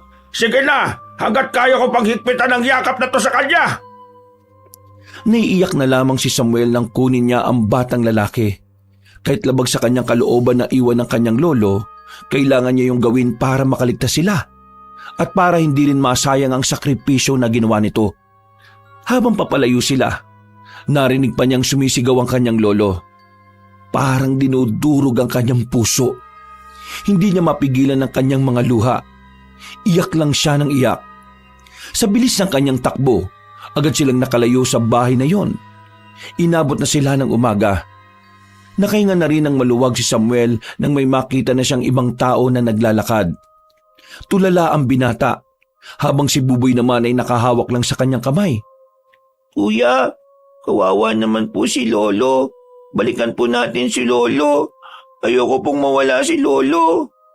Buboy, kailangan na natin makausad. Wala tayong kasiguraduhan kung nakaligtas si Lolo o hindi. Mapapahamak tayo kapag bumalik pa tayo ron. Hindi ko po kaya wala si Lolo eh. Iyak po ako palagi. Hinawakan ni Samuel ang magkabilang pisngi ni Buboy. Ngumiti ito ng papilit pero nangingilid na rin ang mga luha niya. Buboy, ipagdasal na lang natin na sana ayos lang si Lolo. Sa ngayon, kailangan natin makabalik sa atin at makakuha ng mga gamit natin kasi hindi na natapos ni Samuel ang kanyang sasabihin nang biglang may tumuklaw na ahas sa paa niya. Pagtingin niya, nakita niya ang kulay berdeng ahas. Agad na nakaramdam ng pagkahilo ang binata. Hindi nagtagal, natumba na rin siya. Mabuti na lamang ay may mga taong naroon. Tinulungan ng mga yon si Samuel na dalhin sa gilid. Agad na tumawag ng ambulansya ang mga yon matapos bugawin ng ahas. Hindi na alam ni Samuel ang mga sumunod na nangyari. Ang huli niya na lang narinig ay ang boses ni Buboy na paulit-ulit siyang tinatawag. Tila mahabang panahon siyang nakatulog. Nang magising siya, sobrang bigat ng pakiramdam niya. Nasa loob na siya ng puting silid. Walang katao-tao sa ibang kama. Napansin niya na nasa gilid pala niya si Gitoy at ang bata namang si Buboy ay tulog sa kabilang kama. Pre, kumusta ang pakiramdam mo? Ayos ka na ba? Medyo mabigat ang pakiramdam ko. Pero si Buboy, kumusta? Ayos lang ba? Oo, ayos lang naman siya. Napagod na kakayak. Kawawa naman eh. Pre, nakwento na sa akin ni Buboy yung nangyari kay Mang Bitoy. Nandito lang ako pre kapag kailangan mo ko. Nang maalala ni Samuel ang kanyang lolo, nakaramdam na naman siya ng kalungkutan. Hindi pa rin niya matanggap na sa isang iglap lang mawawala si Mang Bitoy. Hindi siya makapaniwala na magagawa silang linlangin ng isang aswang. Buong akala niya kasi normal na tao lang ang babaeng si Leonora. Ay, sorry pre. Hindi ko na pala dapat binanggit. Hindi, ayos lang naman. Pero pre, nakakabigla itong mga pangyayari. Naguguluhan pa rin ako pre. Sabi lang sa akin, wala na si Mang Bitoy at kinain daw ng aswang. Pero ano ba nangyari at tumantong kayo sa ganun? Nang umuwi tayo ng madaling araw, may nararamdaman akong naaligid sa bahay namin. Pagtingin ko sa labas, may mga aswang. Nalaman na yata nila yung ginawa ni Limuel eh. Kaya umalis kami ng bahay. Hindi na sana kami mahahabol kaso itong tarantado kong kakambal, tumunog yung cellphone. Kaya dahil doon, nasundan kami. Takbo lang kami ng takbo. Hanggang sa makarating na kami malapit sa dalampasigan. Ang layo na nang narating namin. Makakatakas naman na sana kami. Pero inunahan kami ni Limuel sa bangka. Pinaandar niya yung bangka nang hindi kami kasama. Habang tinatakasan naman namin yung mga aswang, nakilala naman namin si Leonora. Akala namin tao. Isa rin palang aswang. Munti ka na niyang sakmalin si Buboy pero niyakap ni Lolo yung aswang. Tapos, yun na. Pinaalis na niya kami. Yun ang gusto niya eh. Kasi mapapahama kaming lahat kapag nanatili pa kami ron. Sinakripisyo niya yung buhay niya. Alam mo, kaya namin yun eh. Isang aswang lang yun eh. Sadyang pinangunaan lang talaga ako ng takot kaya sinunod ko kagad si Lolo. Ikaw talaga. Wala kang kasalanan dun pre. Tama lang naman ang ginawa mo para makasiguro sa kaligtasan ni Buboy. Pre, papatayin ko si Limuel. Dahil sa kanya kaya nawala si Lolo eh. Kung hindi niya sinolo yung bangka, kung hindi niya kami iniwan, hindi sana mawawala ang lolo namin. Naintindihan ko yung nararamdaman mo pre. Pero mas mainam siguro kung ang pagtuunan mo muna ng pansin ay si Buboy. Kasi pre, kailangan na kailangan niya ng kasama. Sobrang takot na takot siya kanina habang inaasikaso ka rito. Kala niya pati ikaw mawawala na eh. Wisit din kasing ahas yun eh. Nakita ko, King Cobra yung tumuklaw sa akin pre. Dito sa kaliwang... Ha? Teka, bakit parang nawala yung kagat sa akin dito? Aba, oo nga no. Ano nangyari? Tapos ang gaan ng pakiramdam ko bigla. Tingnan mo, parang ang gaan din ng kamao ko. Susubukan sana ni Samuel na tumayo. Pero bigla na lang sumakit ang ulo niya. Biglang lumakas ang kanyang mga pandama. Lalong-lalo na ang kanyang pandinig. Ang dami niyang naririnig sa paligid. Parang lahat yata ng nasa ospital ay naririnig na niya. Oo pre, anong problema? Hindi ko alam pre. Ang dami kong naririnig. Pre, yung ano mo, yung mata mo. Ha? Bakit? Humarap ang binata sa salamin. Nakita niya roon na kulay berde ang kanyang mga mata. Parang mata ng isang ahas. Nagtaka siya, kinabahan, nawindang at parang natutuliro na rin sa dami ng mga ingay na kanyang naririnig. Pero kalaunan lang din, nakontrol na rin niya ang mga pandaman niya. Para bang may kung anong bagay ang nagturo sa kanya kung papaano yun imamanipula. Tingin ko, may kakaibang nangyari sa akin nang tuklawin ako ng King Cobra.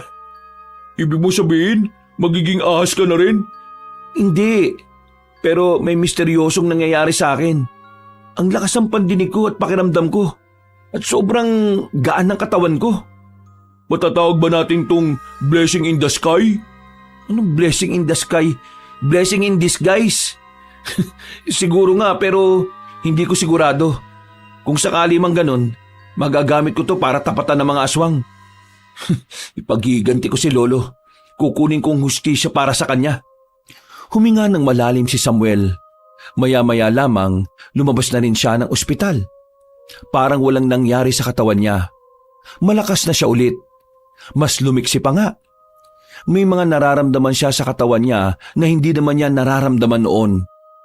Gaya na lamang ng paminsan-minsang pagtigas ng kanyang balat. Pati na rin ang pag-init ng kanyang pisngi at kamay. Hindi niya alam kung mga senyalis ito ng katangian ng isang ahas.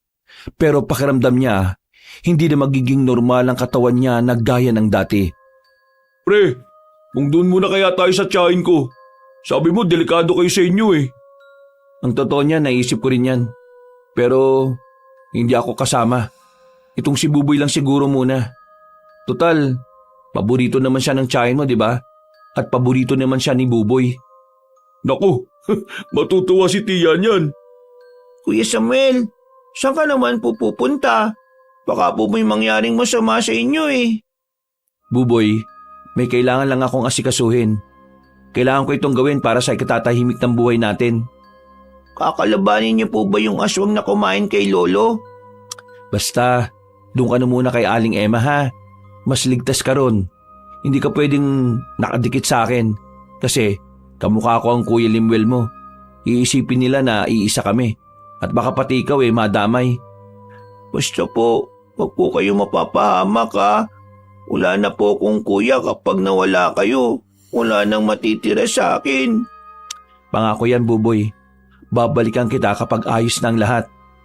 Nung hapon na yon, ay dumiretso na sila sa bahay ng tiyahin ni Gitoy. Malungkot man para kay Samuel na iwan doon ng kanyang kapatid, pero kailangan niya yung tiisin. Dakong 7:00 ng gabi, kasama niya pa rin si Gitoy nang bumalik sila ng kanilang bahay. Pasensya na pre hindi na tayo nakabalik sa peryahan dahil sa mga nangyari. Hindi, ayos lang naman. Kanina kasi nakausap ko yung kakilala ni Mang Efraim. Wala rin naman daw mamaya si Mang Efraim sa peryahan eh. Ha? Bakit daw? Di ko rin alam eh. Hindi rin naman nasabi. O sige, maya-maya umuwi ka na sa inyo.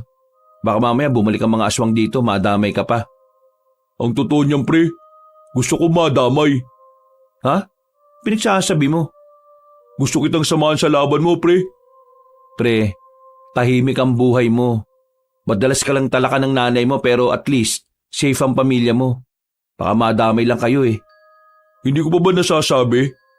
Lumuwas na ng Maynila si Papa at Mama para dun sa trabaho na papasukan nila. Yung utol ko naman, stay in na sa bayan. Ako na lang ang mag-isa dyan, kaya wala madadamay. Gusto kitang tulungan kasi nag-aalala rin naman ako na lumakad ka mag-isa. Pre, ikaw lang ang kaibigan ko dito na masasabi ko talagang totoo. Kapag namatay ka pa, lahat ng matitira peke na eh. Tropa lang ako kapag may pera ako. O sige na, sumama ka na. Baka umiyak ka pa eh. Yun! Makalipas ang ilang sandali, inihanda na rin nila ang kanilang tutulugan. Magkasamang dalawa sa iisang silid. Nakatago ang mahabang itak sa ilalim ng unan. Inaasahan ni Samuel na sa gabing yon, muling babalik ang mga aswang. Malakas kasi ang kutob niya. Mula kasi nang matuklaw siya ng ahas, para bang pakiramdam niya tamang lahat ng kanyang hinala. Pre, naririnig mo ba yun? Oo, malayo pa lang sila, naririnig ko na. Mukhang di nila ako titigilan Akala nila ako si Limuel eh. Wisit na Limuel yan. Sana kung nasan man siya ngayon, maalapa siya ng aswang. Kung sabihin natin sa mga aswang na may kakambal ka at si Limuel ang may kasalanan sa kanila. Hindi ko alam kung makikinig sila sa atin Pero susubukan natin. Huminga ng malalim si Samuel. Nilakasan na lamang niya ang kalooban ng lumapit sa pintuan. Pagbukas niya ng pintuan, may nakita na siya agad ng mga kalalakihan na nasa tapat ng kanilang bakuran. Nag-iisa lamang ang babaeng naroon. Yun ay walang iba kundi ang babaeng si Leonora. Makinig kayo sa akin mga aswang! Hindi ako ang taong kumuha ng mga alahas sa libingan ninyo. Meron akong kakambal na si Raulo eh. Siya ang may kasalanan sa inyo at hindi ako. Tingin mo ba malilinlang mo ko? Ikaw lang ang malilinlang at hindi ako. Oo, tama ka. Nalinlang mo ko. Napaniwala mo kami na normal na tao ka lang. Masyado kami nagpadala sa pagiging maamo na mukha mo. Ano, masaya ka na ba? At nakain mo ang lolo ko? Nakain? Sino nagsabi na kakainin ko? Matandang yon. Makunat na yon. Kung ganon, nasaan ang lolo ko? Kung iniisip mong nakatakas siya, nagkakamali ka. Nasa pugad siya ng mga aswang. At anumang araw ngayong linggo, gagawin na rin siyang kagaya namin. Kaya kung ano man ang kinuha mo sa puntod ng mga ninuno namin, ibalik mo na. Baka sakaling magbago ang isip ng mayora naming mga aswang. Sinabi ko na nga sa inyong hindi ako yun eh. Kung gusto niyo ng katunayan, pwede ko naman. Wala kaming tiwala sa mga tao. Kaya kahit anong tanggi mo, wala kayong mapapala. Hindi mo malilinlang ang mga magagaling na manlilinlang. Madali lang naman ang usapan. Ibalik mo ang kinuha mo sa mga ninuno namin at aalis kami ng payapa. Walang masasaktan, walang mamamatay. Hindi ka ba nakakaintindi? Wala nga sa akin ang hinahanap nyo. Hanapin nyo sa kamukha ko. Kung wala kang may bibigay ngayon, bahala ka. Mapipilitan kaming paslangin ka para pagbayaran ang ginawa mong pambabastos sa puntot ng mga ninuno namin. Sa puntong ito, naramdaman na ni Samuel ang kaba. Alam niyang hindi na mapipigilan ng mga aswang. Hindi niya alam ang kanyang gagawin. Ngayong hindi umubra ang maayos na usapan, wala na siyang nakikitang ibang paraan para harapin ang mga yon. Patayin niyo na ang isang yan! Sabay-sabay na lumapit ang mga aswang. Sa hindi inaasahang pagkakataon, bigla na lamang nagbago ang kulay ng mga mata ni Samuel. Naramdaman niyang humaba ang kanyang mga kuko. Paghawak naman niya ng kanyang pisngi, naramdaman niyang parang may kakaunting kaliskis doon. Mabilis niyang nailaga ng mga aswang. Parang kalkulado niya ang galaw ng mga yon. Na mga sandaling yon, maging siya ay namamangha rin sa kanyang sarili. Pero aminado siya na gustong-gusto niya ang bagong bersyon niya. Hindi normal, pero alam niyang malaki ang may tutulong nito para sa kanya at sa nakararami. Nagawang palaga ni Samuel ang mga aswang. Sugutan ang mga nilalang dahil sa mahahabang kuko ng binata. Maya-maya lang, napansin ng aswang na si Leonora na parabang tagilid sila sa laban na yon. Ikinagulat din kasi nito ang pinakita ni Samuel, bagay na hindi nito inaasahan. Anong klaseng nilalang ka? Hindi ko rin alam. Tanungin mo yung King Cobra. Akmang aatake pa sana si Samuel pero agad-agad na ring umalis ang mga yon. Hindi na niya sinundan pa ang mga aswang. Ang mahalaga na lang para sa kanya ay ang kanilang kaligtasan. Pre, wala na sila. Pasensya ka na pre ah. Nabigla din ako, wala akong nagawa. Wala yun. Ang mahalaga, walang nasaktan. Huwag ka mag-alala. Magpa-practice na ako sa pagpatay ng mga salot na yun. Pre, buhay pa daw si Lolo. Kailangan ko siyang mailigtas sa lalong madaling panahon. Kasama mo ko dyan pre. Lumipas ang gabing yon na wala nang nangyaring masama sa kanila. Kinaumagahan naman, kumalat ang chismis na may mga aswang na dumating sa kanilang baryo. Mabuti na lamang ay walang nakakita sa ginawa ni Samuel. Ilang araw pa ang nagdaan, walang nagparamdam na aswang. Walang kahit na anong bakas ang nakita sa kanilang lugar. Kutob ni Samuel, pinaghahandaan din siya ng mga nilalang. Samantala, kahit ilang araw na ang dumaan, nanatili pa rin positibo si Samuel na buhay pa ang kanyang lolo. Nagtitiwala siya sa kanyang pakiramdam. Parte kasi ng kanyang abilidad ay ang pagkakaroon ng tamang hinala. Sigurado ka bang may dadaan na aswang dito? Oo, ramdam na ramdam ko. Maghintay pa tayo ng kaunti. Handang-handa silang dalawa, lalo na si Gitoy na talagang hinasa pa ang itak para lamang sa oras na yun. Nakatago lamang sila sa likuran ng malaking puno. Hindi nagtagal, naramdaman na rin ni Samuel ang presensya ng mga aswang. Sumenyas na siya kay Gitoy. Mga ilang sandali lang, Ngayon na! lumabas ang dalawa. Sinamantala nilang kampante ang mga aswang. Pinagtatataga ni Gitoy ang mga yon, habang si Samuel naman ay mabilis na pinagkakakalmot ang mga yon. Dahil sa pagiging matagumpay ng kanilang pananambang, napuksa nila kaagad ang mga yon. Pero meron isang aswang na hindi gaanong pinuruhan ni Samuel.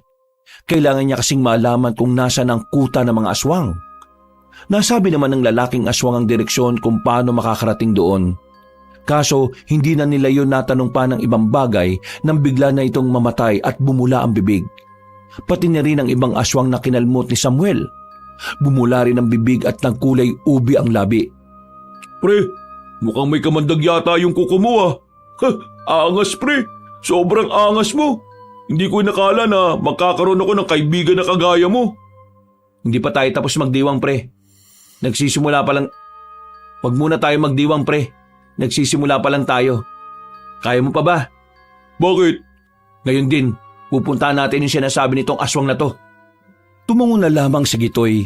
Wala siyang sinayang na pagkakataon. Agad-agad naman silang umalis. Nilakbay nila ang kagubatan. Dahil sa puntong ito, wala nang nararamdamang takot si Samuel. Malaki talaga ang pasasalamat niya sa mahiwagang ahas na yon. Dahil kung hindi dahil doon, wala siyang kakayahan na lumaban sa mga aswang.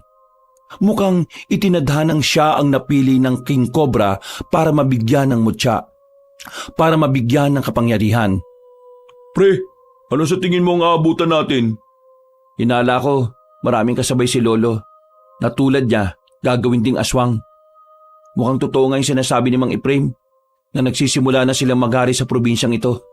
Kapag dumami sila ng dumami, mahihirapan na ang mga tao. Mabuti na lang talaga nagkaroon ka ng kakaibang abilidad, no? Magpasalamat tayo dun sa King Cobra na tumuklaw sa'yo. Napangiti na lang si Samuel.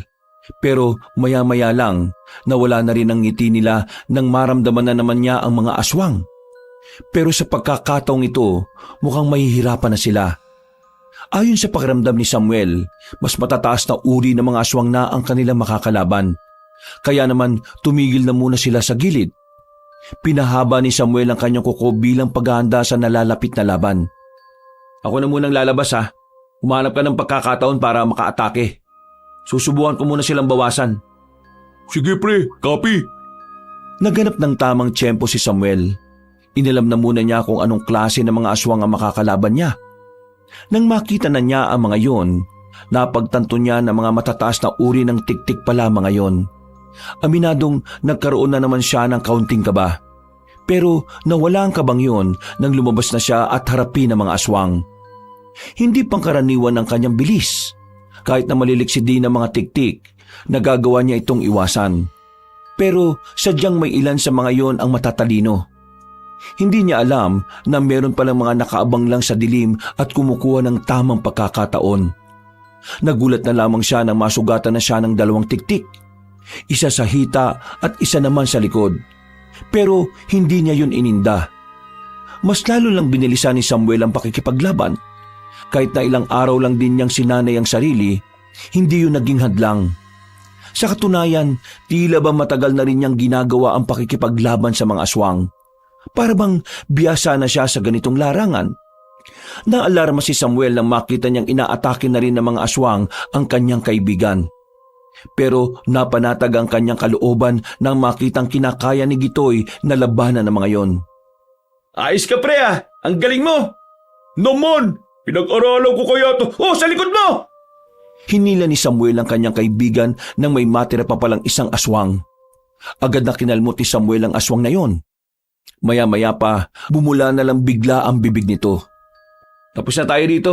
Magpatuloy na tayo. Pero kailangan natin triple ng pagiging alerto natin. Mukhang hawak talaga nila mga kagubatan. Kung saan-saan na lang natin sila nakakatagpo eh. Ayos ka lang ba? May mga sugat ka na eh oh. Wala akong nararamdaman eh. Anong walang nararamdaman? Ayan nga oh. Mula nang matuklaw ako ng ahas na yon, parang mas naging matibay ang katawan ko. Ultimo mga ganitong sugat kaya ko nang hindi pansinin. Mas lalong napahanga si Gitoy ng mga sandaling yon. Pero nang magsimula na sila ulit ng kanilang paglalakbay, dito na muling naging seryoso mga sandali nila. Dahil makalipas lang ang 1 oras, narating na rin nila ang isang komunidad. Maingay, maraming nagsisigawan. Kung hindi nararamdaman ni Samuel na mga aswang ang naroon, iisipin niya na normal na lugar lamang yon. Paano tayo makakalapit dyan? Sandali lang, mako-concentrate ako. Huwag mo ko guluhin. Pumikit lang ang lalaking si Samuel. Ginamit niya ang abilidad ng isang ahas na makadama. Pero nabigo siyang malaman kung saan ang kanyang lolo. Masyado pa kasi silang malayo. Kaya naman ginawa nila ang lahat ng makakaya nila para hindi sila maramdaman ng mga aswang. Mula sa kanilang kinalalagyan, gumapang sila patungo roon. At sa pagkakataong ito, tuluyan ang nalaman ni Samuel kung nasaan ang matanda. Naririnig niya kasi ang tinig nito. Kukunin natin si Lolo pero dapat hindi tayo makakagawa ng kahit na anong gulo. Hindi natin sila pwedeng mabulabog. Itatakas natin si Lolo nang hindi nila nalalaman. Tumango lamang si Gitoy. Muli silang gumapang. Nang matanaw nila ang parang bodega na kinalalagyan ni Mang Bitoy, pinakiramdaman na muna niya ang paligid. Parang walang ibang aswang na naroon maliban na lang sa dalawang nagbabantay sa labas. Mabilis na nilapitan ni Samuel ang dalawang banta. Binalian niya ito ng leeg at saka itinarak ang mahahaba niyang kuko. Nang masigurong patay na ang mga yon, sinipa niya ng malakas ang pinto. Nakita niya agad si Mang Bitoy na naroon. Agad-agad niya itong niyakap dahil sa sobrang pagkasabik. Lo, buti naman ligtas ka. Dinala nila ako rito para gawing kagaya nila. Mamaya na tinatawag nilang Yanggaw. Maraming salamat, Apo. Buti na lang dumating ka. Itatakas na kita dito. Sandali, isama na natin siya. Dalawa na lang kami rito Yung iba nauna ng ni Yanggaw. Paglingon ni Samuel sa gilid, nakita niya naman si Mang Efraim. Nakangisi ito sa kanya na parabang matagal nang tinanggap na magiging aswang na sila. Boss, bigla na lang may humablot sa akin nung nakaraan Dinala ko rito. O sige, sabay-sabay na tayong tatakas dito. Paano mo kami tatakas dito? Sandamukal na aswang ang nasa labas. Magtiwala lang kay sa akin. Pinakita ni Samuel ang kulay berde niyang mga mata, pati na rin ang humahaba niyang kuko. Hindi ako aswang. Saka ako nipapaliwanag sa inyo kapag nakalis na tayo rito. Tara, sumunod kayo sa akin. Nagmamadali na silang makaalis ng mga sandaling yon. Alam na alam ni Samuel ang mga dadaanan nila na walang aswang. Nang marating na nila ang pinagtataguan ni Gitoy, sinimulan na rin nilang gumapang. Matyaga nilang ginawa yon. Sa awa ng Diyos, nakaalis sila roon at nakabalik sa kagubatan. Hindi sila naging kampante kahit na walang nakakakita sa kanila. Binilisan pa nila ang kanilang lakad hanggang sa tuluyan na nga silang makalayo roon. Pwede na tayo magpahinga rito. Wala na sila. Hindi na nila tayo makikita rito. Boss, kaya pala wala ka sa peryahan. Nakuha ka rin pala ng mga aswang. Alata ba? Buti na lang talaga magaling tong kaibigan ko. Samuel, sabihin mo nga sa akin, ano ba nangyari sa'yo? Bakit ka nagkaganyan? Hindi ko rin alam, Lo. Basta, naging ganito ako nang may tumuklaw sa akin na ahas. Isang king cobra. Akala ko nga mamamatay na ako kasi sobrang sama ng pakiramdam ko nung nasa ospital ako Pero hindi. May kakaiba palang abilidad na binigay sa akin yung ahas na yun. Mabuti naman at nagkaroon ka ng ganyang abilidad. Kasi sa totoo lang, mahirap talunin yung pinuno nila. Kilala niyo po kung sino yung pinuno nila? Kilala? Malamang hindi. Pero sa ilang araw na namin dito, narinig namin na yung matandang babae ang pinuno nila. Ano ang pangalan nun, pre? Pelya. O mas kilala sa pangalang Pelyana. Yun ang narinig ko. Balak nilang magparami. Kumukuha sila ng mga tao para lumaki ang bilang nila. Kaya kahit na nangyari man yung pagnanakaw ni Lumuel sa puntod nila, kahit hindi niya ginawa yun mag-aasik pa rin talaga yung mga aswang na yan. Lo, kung hindi niya ginawa yun, hindi sana malalagay ang buhay natin sa panganib. Wala rin pinagkaiba. Yan na naman kayo Nilagay niya na nga sa alanganin yung buhay niyo, tapos siya pa rin ang iniisip niyo. Di naman sa ganon. Pasensya ka na. Uy, tama na yan. Wala namang magagawang pagtatalo nyo Saka nyo na lang pag-usapan yung mga personal na problema nyo kapag natapos na natin ang problema na to. Bumuntong hininga na lamang si Samuel. Tinapik na lamang din niya sa balikat ang kanyang lolo. Matapos ang kanilang pagpapahinga, nagsimula na ulit silang maglakad. Kung gusto nyo, doon na muna tayo sa bahay ko. Delikado sa baryo natin dahil ayon nga sa inyo, ilang beses nang nakarating ang mga aswang doon. Sigurado po kayo, boss? Anong klaseng tanong yan? Malamang sigurado ako. Ako nga nag-aalok eh. Magpapasalamat na rin yon dahil niligtas nyo ako. Sige boss, maraming salamat rin ho. Kailangan din kasi namin ng ligtas na lugar eh. Makalipas lang ang halos 1 oras na paglalakad, nakarating na rin sila sa bahay ni Mang Ephraim. 2 palapag ang bahay at sementado na rin. Sa sala, merong malambot na sofa. Iilan pa lang ang kagamitan na naroon. Katatapos lang ipagawa to. Pansin nyo naman, kakaunti pa lang ang gamit. Bahay sana namin to ng dati kong asawa kung nagkabalikan lang kami. Kaso hindi eh. Ayaw na. Kaya eto, ako na lang mag-isa. Hindi na lamang nagsalita si Samuel. Maya-maya lang din ay si Mang Ephraim na rin ang nagluto. Katuwang nito si Gitoy. Habang ang maglolo naman ay nagmumuni-muni lamang sa labas. Huwag kayong mag-alala kay Buboy. Nasa maayos na kalagayan siya. Iniwan muna namin siya sa bahay ng tiya ni Gitoy. Ay mabuti naman kung ganon. Alam kong itatanong mo kung anong nangyari kay Lemuel. Sa ngayon, wala akong balita sa kanya. Nung gabing yun na yung huling beses na nakita ko siya. Kung nasaan man siya, bahala na siya sa buhay niya. Magmula ngayon, ang iintindihin ko na lang ay ikaw at si Buboy. Lo, mahaba bang labanan to?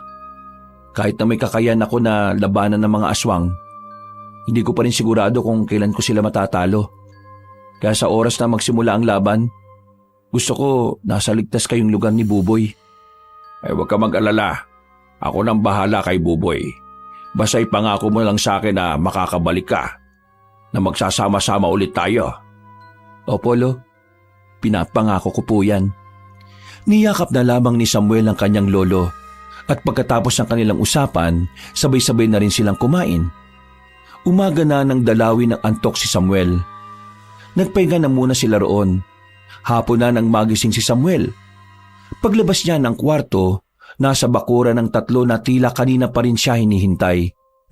Mabuti naman at gising ka na. Halika, may malagang sasabihin sa iyo si Ephraim. Ano po yun? May nakausap ako mga albularyo.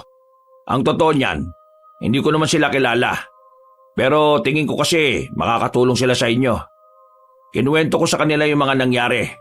Ang sabi ng mga albularyo, kaya pala galit na galit ang mga aswang sa kakambal mo. Kasi hindi lang basta alahas ang nakuha niya. Hindi basta alahas lang? Ano pong ibig niyong sabihin? Isa sa mga nakuha ng kakambal mo yung ginagamit nila sa pangyayanggaw. Ang singsing ng sinaunang aswang. Ayon sa mga albularyong nakausap ko, yung singsing na yun kasama sa pagriritual para mas maging epektibo ang pangyayanggaw nila. Kung hindi may babalik yon, mas lalo silang magagalit. Kaya ngayon, talagang hinahanap nila yung kamukha mo. At sa mga mata nila, ikaw yon. Dahil kamukhang kamukha mo yung kakambal mo Pero maganda nito, nahikayat ko silang tulungan tayo. Bukas ng gabi, pupunta tayo sa kuta nila at doon natin malalaman kung ano ang gagawin nila. Tutulungan nila tayo dahil kalaban din nila mga aswang Magandang balita ho yan. Ngayon, mas malakas na ang loob ko na hindi lang kami ang lumalaban. Napatangon na lamang si Mang Ephraim. Maya-maya pa, inihatid na nila Samuel si Mang Bitoy sa kinaroroonan ng batang si Buboy. Hindi kasi ito maaring sumama sa magiging labanan. Sigurado ka bang hindi mo nahihintayin magising si Buboy? Hindi na. Mas lalo lang akong mahihirapan kapag nakita ko pa siyang umiyak. Nakatanggap ako ng text mula sa mga albularyo. Kung pwede raw na ngayon na kayo mag-usap-usap. Pwede naman. Handang-handa naman ako sa lahat ng lakad Basta para sa ikababagsak ng mga aswang na yon. Sumakay na ang 3 sa sasakyan ni Mang Ephraim. Buong akala nila ay magiging payapa ang kanilang biyahe patungo sa lugar ng mga albularyo. Pero sa kasagsagan ng kanilang biyahe, naramdaman na lamang ni Samuel ang presensya ng mga aswang na sumusunod sa kanila. Boss, may sumusunod sa atin. Anong gagawin ko? Bibilisan ko ba o ibabangga ko? Itigil nyo. Itigil ko? Lalabanan natin sila? Hindi. Kaming 2 lang ni Gitoy. Dito lang kayo sa loob. Minamaliit mo ba ako? Makinig ka lang sa akin, boss. Mahaba pa buhay mo. Pero kung di ka makikinig, baka hanggang mamaya ka na lang. Hindi na nagsalita pa si Mang Ephraim. Hinto na lamang nito agad ang sinasakyan. Ilang segundo lang, naririnig na nila ang mahihinang angil at mga kaluskos sa paligid. Boss, dito lang kayo kahit na anong mangyari. Kami na ang bahala sa labas. Siguraduhin nyo lang, kasi ayaw kong humarurot at masagasaan yung mga bangkay ninyo. Lumabas si Samuel at Gitoy. Muli, nakita ni Samuel ang babae si Leonora. Pero sa pagkakataong ito, nararamdaman niyang tila merong nagbago sa babae. Pero ganun pa man, hindi naman ito nakapagdulot ng kaba sa kanya. Pinatunayan mo sa akin nung nakaraan na talagang kakaiba ka. Kaya naman, siniguro ko rin na sa susunod na pagkikita natin ay mas magiging masaya ka sa magiging laban mo. Hindi ako masaya na makita ka. Masaya ako kasi nabawi na namin si Lolo. Tungkol dyan, galit na galit ang pinuno namin kaya humanda ka. Magdudulot ng mas malaking kaguluhan ang ginawa mo. Lalo pat kinuha mo ang pinakamahalagang bagay na ginagamit namin. Ano ka ba? Ilang beses ko nang inuulit sa'yo, hindi ako ang kumuha, yung kakambal ko. Pagsisisihan mo ang ginawa mong ito sa amin. Hindi ko naman hahayaan na magawa niyo ang gusto ninyo. Inaamin ko na galit ako sa kakambal ko. Dahil munti ka na kami mapahamak. Pero yung pagnanakaw na ginawa niya sa singsing ng ninuno nyo, yun ang isa sa ipinagpapasalamat ko. Dahil kahit wala siyang pakialam, hindi naman niya naituloy yung pangyayanggaw ninyo. Ang dami mong sinasabi. Naituloy namin ang pangyayanggaw para lang sa kaalaman nyo Pero alam natin pareho na kung nagamit nyo ang singsing, mas maganda sana ang kalidad ng aswang na magagawa ninyo. Hindi na nakapagsalita pa ang babaeng si Leonora. Sumenyas na ito sa mga kasama nitong aswang. Maya-maya pa, nagsimula na rin ang labanan. Habang si Mang Ephraim naman ay parang nasa sinihan lang. Pinapanood ang mga nangyayari sa harapan ng sasakyan. Ayos ka lang ba? Huwag mo akong intindihin, pre. Big boy na ako. Sabi mo yan Huwag kayo mag-usap dyan! Bigla na lamang lumitaw sa kanilang gilid ang babaeng si Leonora. Muntikan na nitong matamaan ang binatang si Gitoy. Buti na lang ay nahila agad ito ni Samuel. Hindi nagpatinag si Samuel at agad naman itong sumugod kay Leonora. Mabilis ang ginawang pag-atake ng binata. Dahilan para maalarma ang babaeng aswang. Anong problema mo, Leonora? Bakit hindi ka na umaatake? Hindi tumugon si Leonora sa kanya. Sa halip na pagtuunan ng babae, tinulungan na muna niya si Gitoy sa pakikipaglaban sa ibang aswang. Aray ko! Salub ka muna. Ako nang bahala rito. Hindi, kaya ko pa. Alam ko, pero masama ang kutob ko. May gagawin silang hindi maganda kaya bumalik ka na muna sa loob. Doon sa sasakyan. Sinunod na lamang ni Gitoy ang sinabi niya. Kaya naman mag-isa na niyang haharapin ang mga aswang na nasa harapan niya. Kasama na rito si Leonora na sa mga sandaling yon ay tila ganadong-ganado pa rin. Pinahaba ni Samuel ang kanyang kuko. Lumabas na rin ang pagiging berde ng kanyang mga mata. Matapos mamikit ng ilang segundo, inisa-isa niya ang mga bataan ni Leonora. Walang kahirap-hirap niyang pinagpapapaslang ang mga yon. Nang si Leonora na lamang ang natitira, dito na pumorma ang babaeng aswang. Humaba na rin ang kuko nito at ang pangil. Mas lalong pumangit ang mukha nito. Lumabas na rin ang tunay nitong anyo bilang aswang. Ibalik mo ang ninakaw mo kung ayaw mong maubos ang mga tao sa baryo ninyo! Umatake ang babae. Sa hindi malamang dahilan, tila na blanko ang utak ni Samuel. Naramdaman niyang may ginawa si Leonora pero hindi niya lang yung maintindihan kung ano. Dahil sa ginawa ng aswang, huli na nang gustuhin ni Samuel na umilag. Tumama na ang mahabang kalmot sa dibdib niya. At sa unang pagkakataon, tila nakaramdam na rin siya ng hapdi. Pero hindi pa rin yung naging dahilan para mabahala si Samuel. Sa katunayan, mas lalo siyang naging mabilis. Mas lalo niyang ninais na matalo si Leonora. Ano na?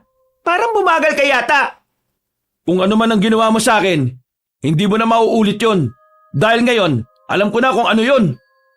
Nanggigil naman si Leonora at muli na naman itong umatake. Pero sa pagkakataong ito, hindi na umubra ang panghihipnotismong dihim nitong ginawa kay Samuel. Nakatsyempo si Samuel kaya dali-dali niya itong kinalmot sa tagiliran. Nang bumagsak ang babaeng si Leonora, sinundan pa ni Samuel ang 2 kalmot sa mukha. Napadistansya ang babaeng aswang. Hintayin mo na lang kung kailan ka mamamatay. Bakit? Akala mo tatalab sa akin ang laso na ipinagmamalaki mo? Nagkakamali ka yata ng intindi. Hindi lason ang meron sa kuko ko, kundi kamandag. Isang nakamamatay na kamandag na mula sa mabangis na ahas. Umaasa ka na ubra yan sa akin? Masyado mo yata akong... Nakita na lamang ni Leonora na meron siyang isinukang dugo. Hindi nagtagal, bumubula na rin ang bibig niya. Ang kamandag na meron ng kuko ko ay maaari mo ring ihambing sa lason kasi nagkakatulad sila pagdating sa pagbula ng bibig ng biktima nito. Kaya naman, kailangan mo na magpaalam. Ito na katapusan mo. Kailangan mo maintindihan na kahit na anong gawin ninyo, hindi kayo magtatagumpay.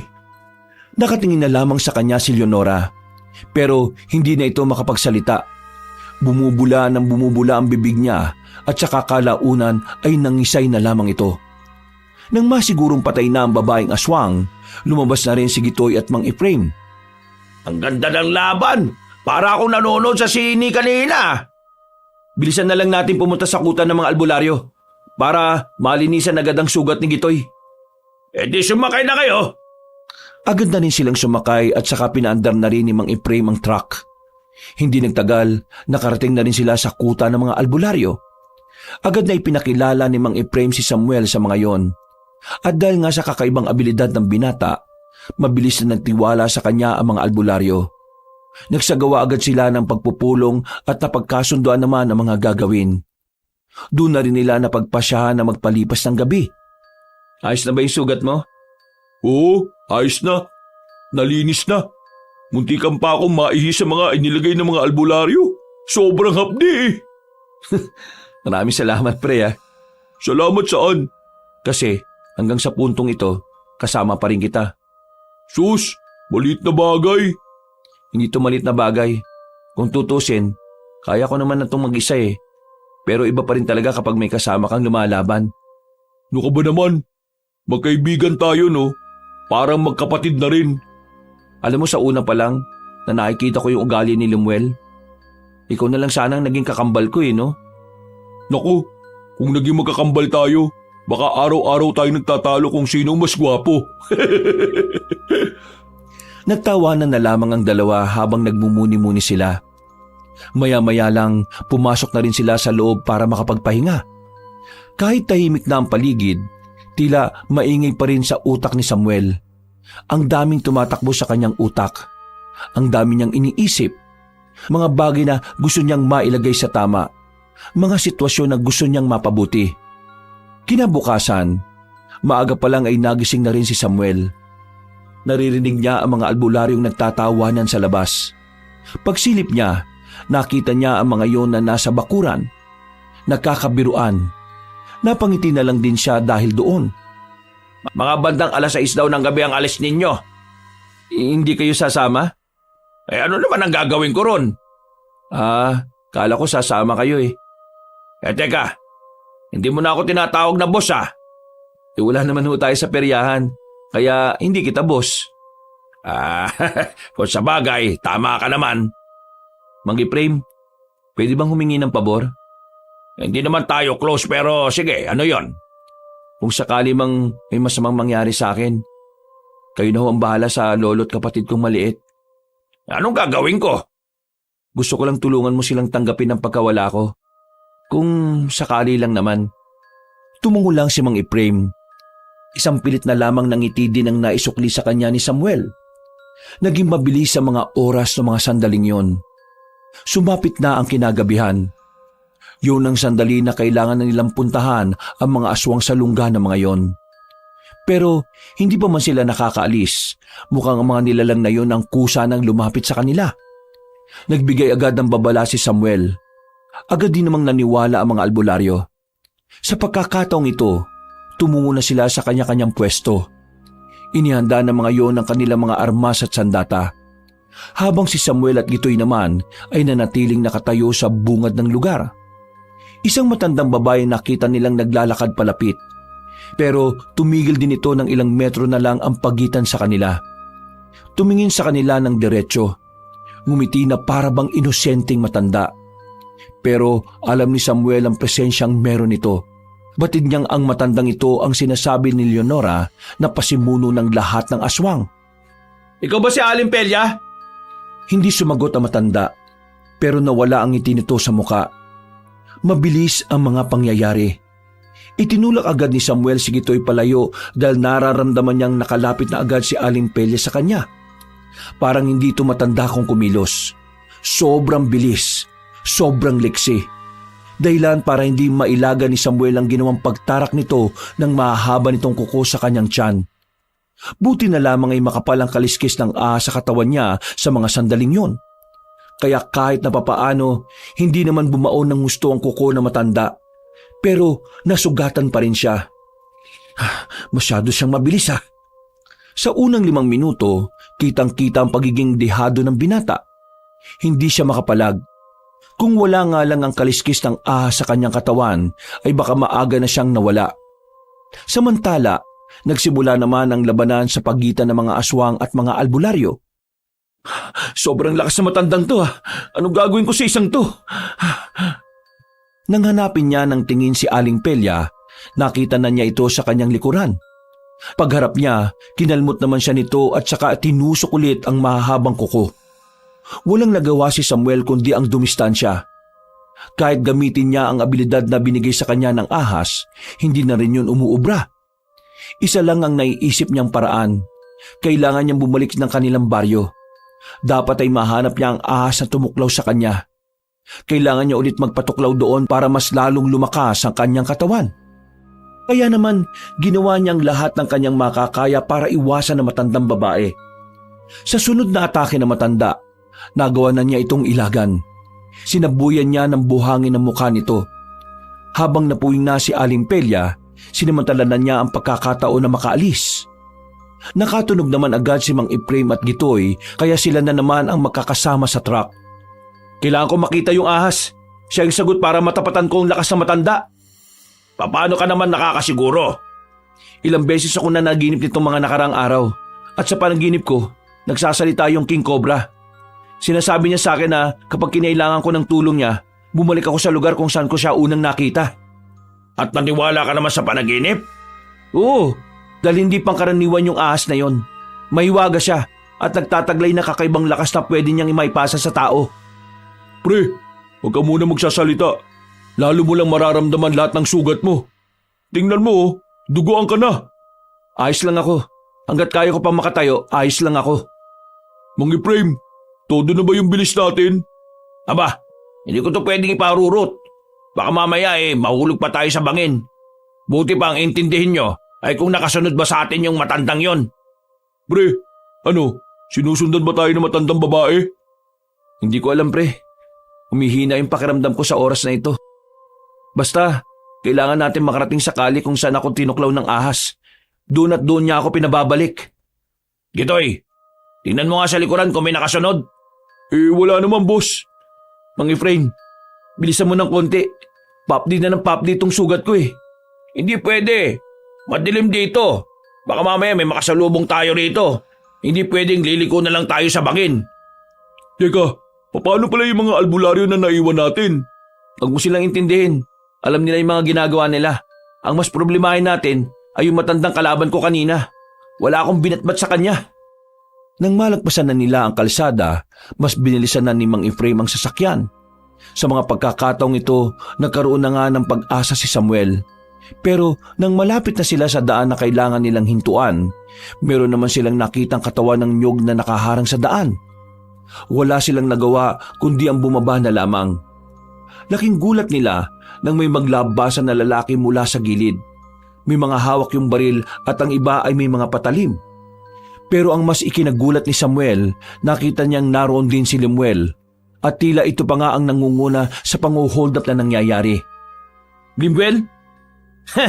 Tingnan mo nga naman, talagang pinagtatagpo yung landas natin, kambal ko ah. Hoy, kanina tong magandang truck na to? Tiba-tiba kami rito, mukhang bagong bili. Seryoso ka ba? Humantong ka na sa ganitong gawain para lang magkapera? Siraulo ka rin pala eh. Anong tingin mo? Hindi nauubos ang pera ko. Bulilyaso pa yung pinagkukunan ko ng pera dahil sa mga visit na aswang-aswang na yan. Samuel, ito ba ang kakambal mo? Hoy, tanda! Ikaw ba may-ari ng truck na ito? Oo, ako nga. Kukunin niyo sa akin? Oo, kailangan namin ng pera eh. Bumuo ka pa talaga ng grupo para lamang hold up ha? Hindi ka na ba talaga tinatablan ng kabutihan? Hindi ka mabubuhay sa mundong ito kung palagi ka lang umaasa sa kabutihan. Kaya nga nauso gumawa ng masama, di ba? Para balanse.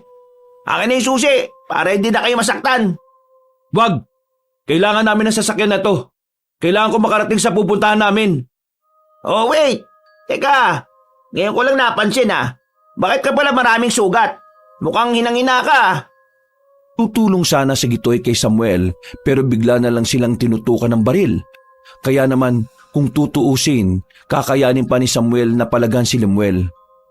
Ang kaso nga lang, nasa panganib naman ang buhay ni Gitoy at Mang Efraim. Pakiusap Lemuel. Kahit na ngayon lang, makisama ka naman. Kailangan ko makatuloy sa pupuntahan namin. Kapag hindi ko napaslang ang matandang aswang na yon, maraming buhay ang maaaring malagay sa alanganin. Bakit? Ikaw ba ginugulo ng mga aswang? Pasensya ka na Yung kinuha ko kasi sa kanila, naibenta ko nitong nakaraan pa Okay lang yan. Ikaw naman ang mabait At ang mga mababait sila ang kinukuha ng Diyos kagad. Nagtawa na namang kasama ni Lemuel. Habang si Samuel naman, sinusubukan niyang paganahin pa ang lakas na meron siya. Pero dahil sa mga sugat niya, hindi niya yun magawa. Yung susi lang ang kailangan ko. Samuel, ibigay na lang natin. Sabi mo malapit naman na tayo Kaya lakarin na lang natin. Buti mo itong matanda na to, nakakaintindi. Hindi pwede. Nahihirapan na akong kumilos. Baka hindi na ako umabot kapag naglakad tayo. Kailangan ko na yung ahas na yon. Kailangan ko na magpatuklaw. Tuklaw ang putik. Ikaw yata buwang Bakit ka naman magpapatuklaw sa ahas? Tuligsa ka pala Lemuel, nagmamakaawa ako sa'yo. Palagpasin mo na muna kami. Sige na. Okay, sige. Papayag ako sa isang kondisyon. Kahit anong kondisyon, gagawin ko. Huwag niyo lang kunin yung truck. Kahit ano O sige, halikan mo muna pa ako. Tarantado ka pala Sabog na sabog ka sa droga, no? Mas lumala ka na Manahimik ka. Baka unahin kita dyan. Sige, gagawin ko. Hoy, ano pinagsasabi mo? Mas malaga ang buhay ng mas nakakarami kaysa sa imahe na meron ako. Yan ang gusto ko sa kampal ko Masunurin. O sige na. Halikan mo na ang pa ako. Pre, hindi tutupad sa usapan yan. Tingnan mo sabog na sabog yan Wala na sa katinuan yan. Hindi niya pinakinggan si Gitoy. Kahit na alam ni Samuel na isang malaking tapak sa pagkatao niya ang kanyang gagawin, lumuhod siya at agad na hinalikan ng paa ng kanyang kakambal.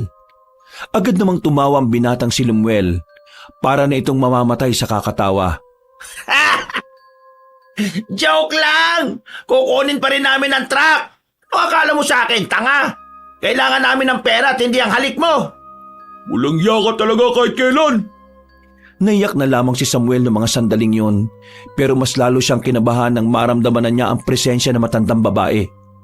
Nagawa silang sundan ito. Nagulat na lang silang lahat nang may matanda nang nakatayo sa gitna ng daan. Hoy, anong ginagawa mo dyan? Kung dadaan ka, dumaan ka na. Hindi yung patayo-tayo ka pa dyan, tanda. Nanlalaki ang mga mata ni Samuel. Alam niyang katapusan na nilang lahat dahil sa mga oras na yon, wala na rin naman siyang magagawa para labanan na matanda. Ikaw ang totoong nagnakaw ng mga alahas, lalong-lalo na ang singsing. Nawala ang ngiti ni Lemuel sa mga oras na yon. Isang malaking pagtataka ito para sa kanya. Hindi niya alam kung papaanong nalaman ng matandang babae ang bagay na yon. Tinutukan niya ng baril ang matandang babae. Dahil sa kasabugan, malakas ang loob nitong paputukan yon. Pero laking gulat niya nang makailag ang matanda. Nagpaputok pa rin ang mga lalaki. Nang mapansing hindi pangkaraniwan ang nasa harapan nila. Aswang yan! Matayin nyo! Nung mga sandaling yon, nagtago si Gitoy at Mang Efraim sa ilalim ng truck. Pagtingin ng dalawa sa gilid, wala na roon si Samuel. Wala silang kamalay-malay, gumapang na pala ang binata patungo sa halamanan. Sa isang iglap lang, napatay na agad na matandang aswang ang mga kasama ni Lemuel. Tanging si Lemuel na lamang ang natitirang nakatindig. Ano? Papatayin mo ako? Ano? Palag! Hindi na nagsalita ang matandang babae. Pinahaba na nito ang kuko at akmang papatay na nito si Lemuel. Pero biglang dumating si Samuel. Binangga nito matanda kaya nakaligtas pa ang binatang lango sa droga. Ituloy na natin ang laban. Bumalik na ang lakas ko.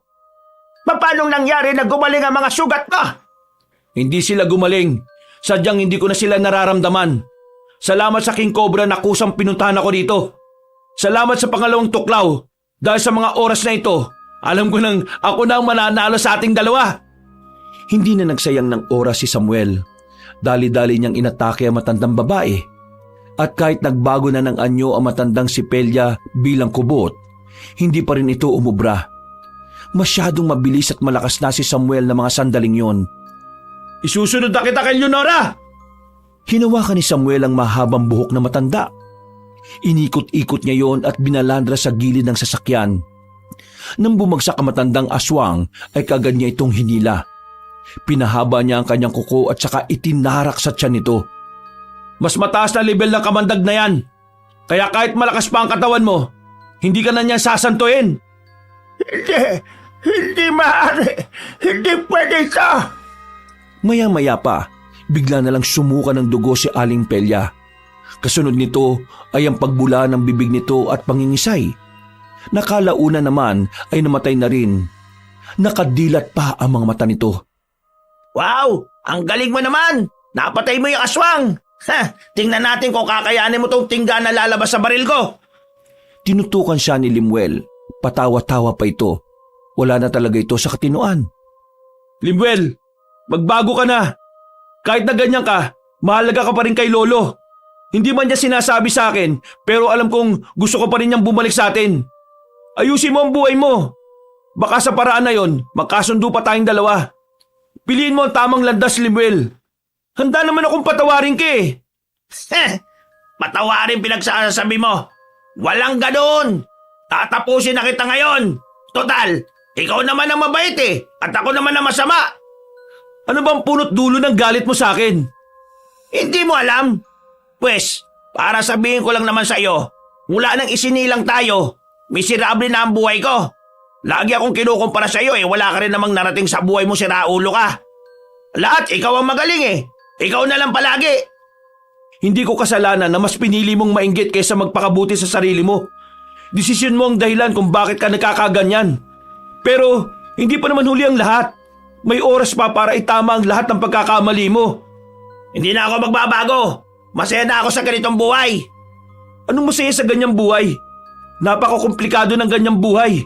Bakit ba ayaw mong mamuhay ng payapa? Manahimik ka na! Babarilin na kita! Hindi na naituloy ni Lemuel ang kanyang sasabihin nang biglang makalapit na sa kanya si Samuel. Naagaw ni Samuel ang baril ng kakambal niya. Pinalo niya sa batok si Lemuel at agad din naman itong nawala ng malay. Isinakay nila si Lemuel sa truck. Dinala nila ito sa istasyon ng pulis. Pero hindi sila nagbigay ng salaysay. Ganun pa man, nakulong pa rin si Lemuel dahil marami na rin pala itong bad record. Isang araw ang nakalipas, tuluyan ang naubos sa mga aswang. Masasabi ni Samuel na nanalo sila sa laban. Pero isang laban pa ang kailangan niyang harapin. Yun ay ang laban ng kanyang pamilya. Kahit kasi puro kasamaan ang ginagawa ni Lemuel sa kanila, sinusubukan niya pa rin itong patawarin.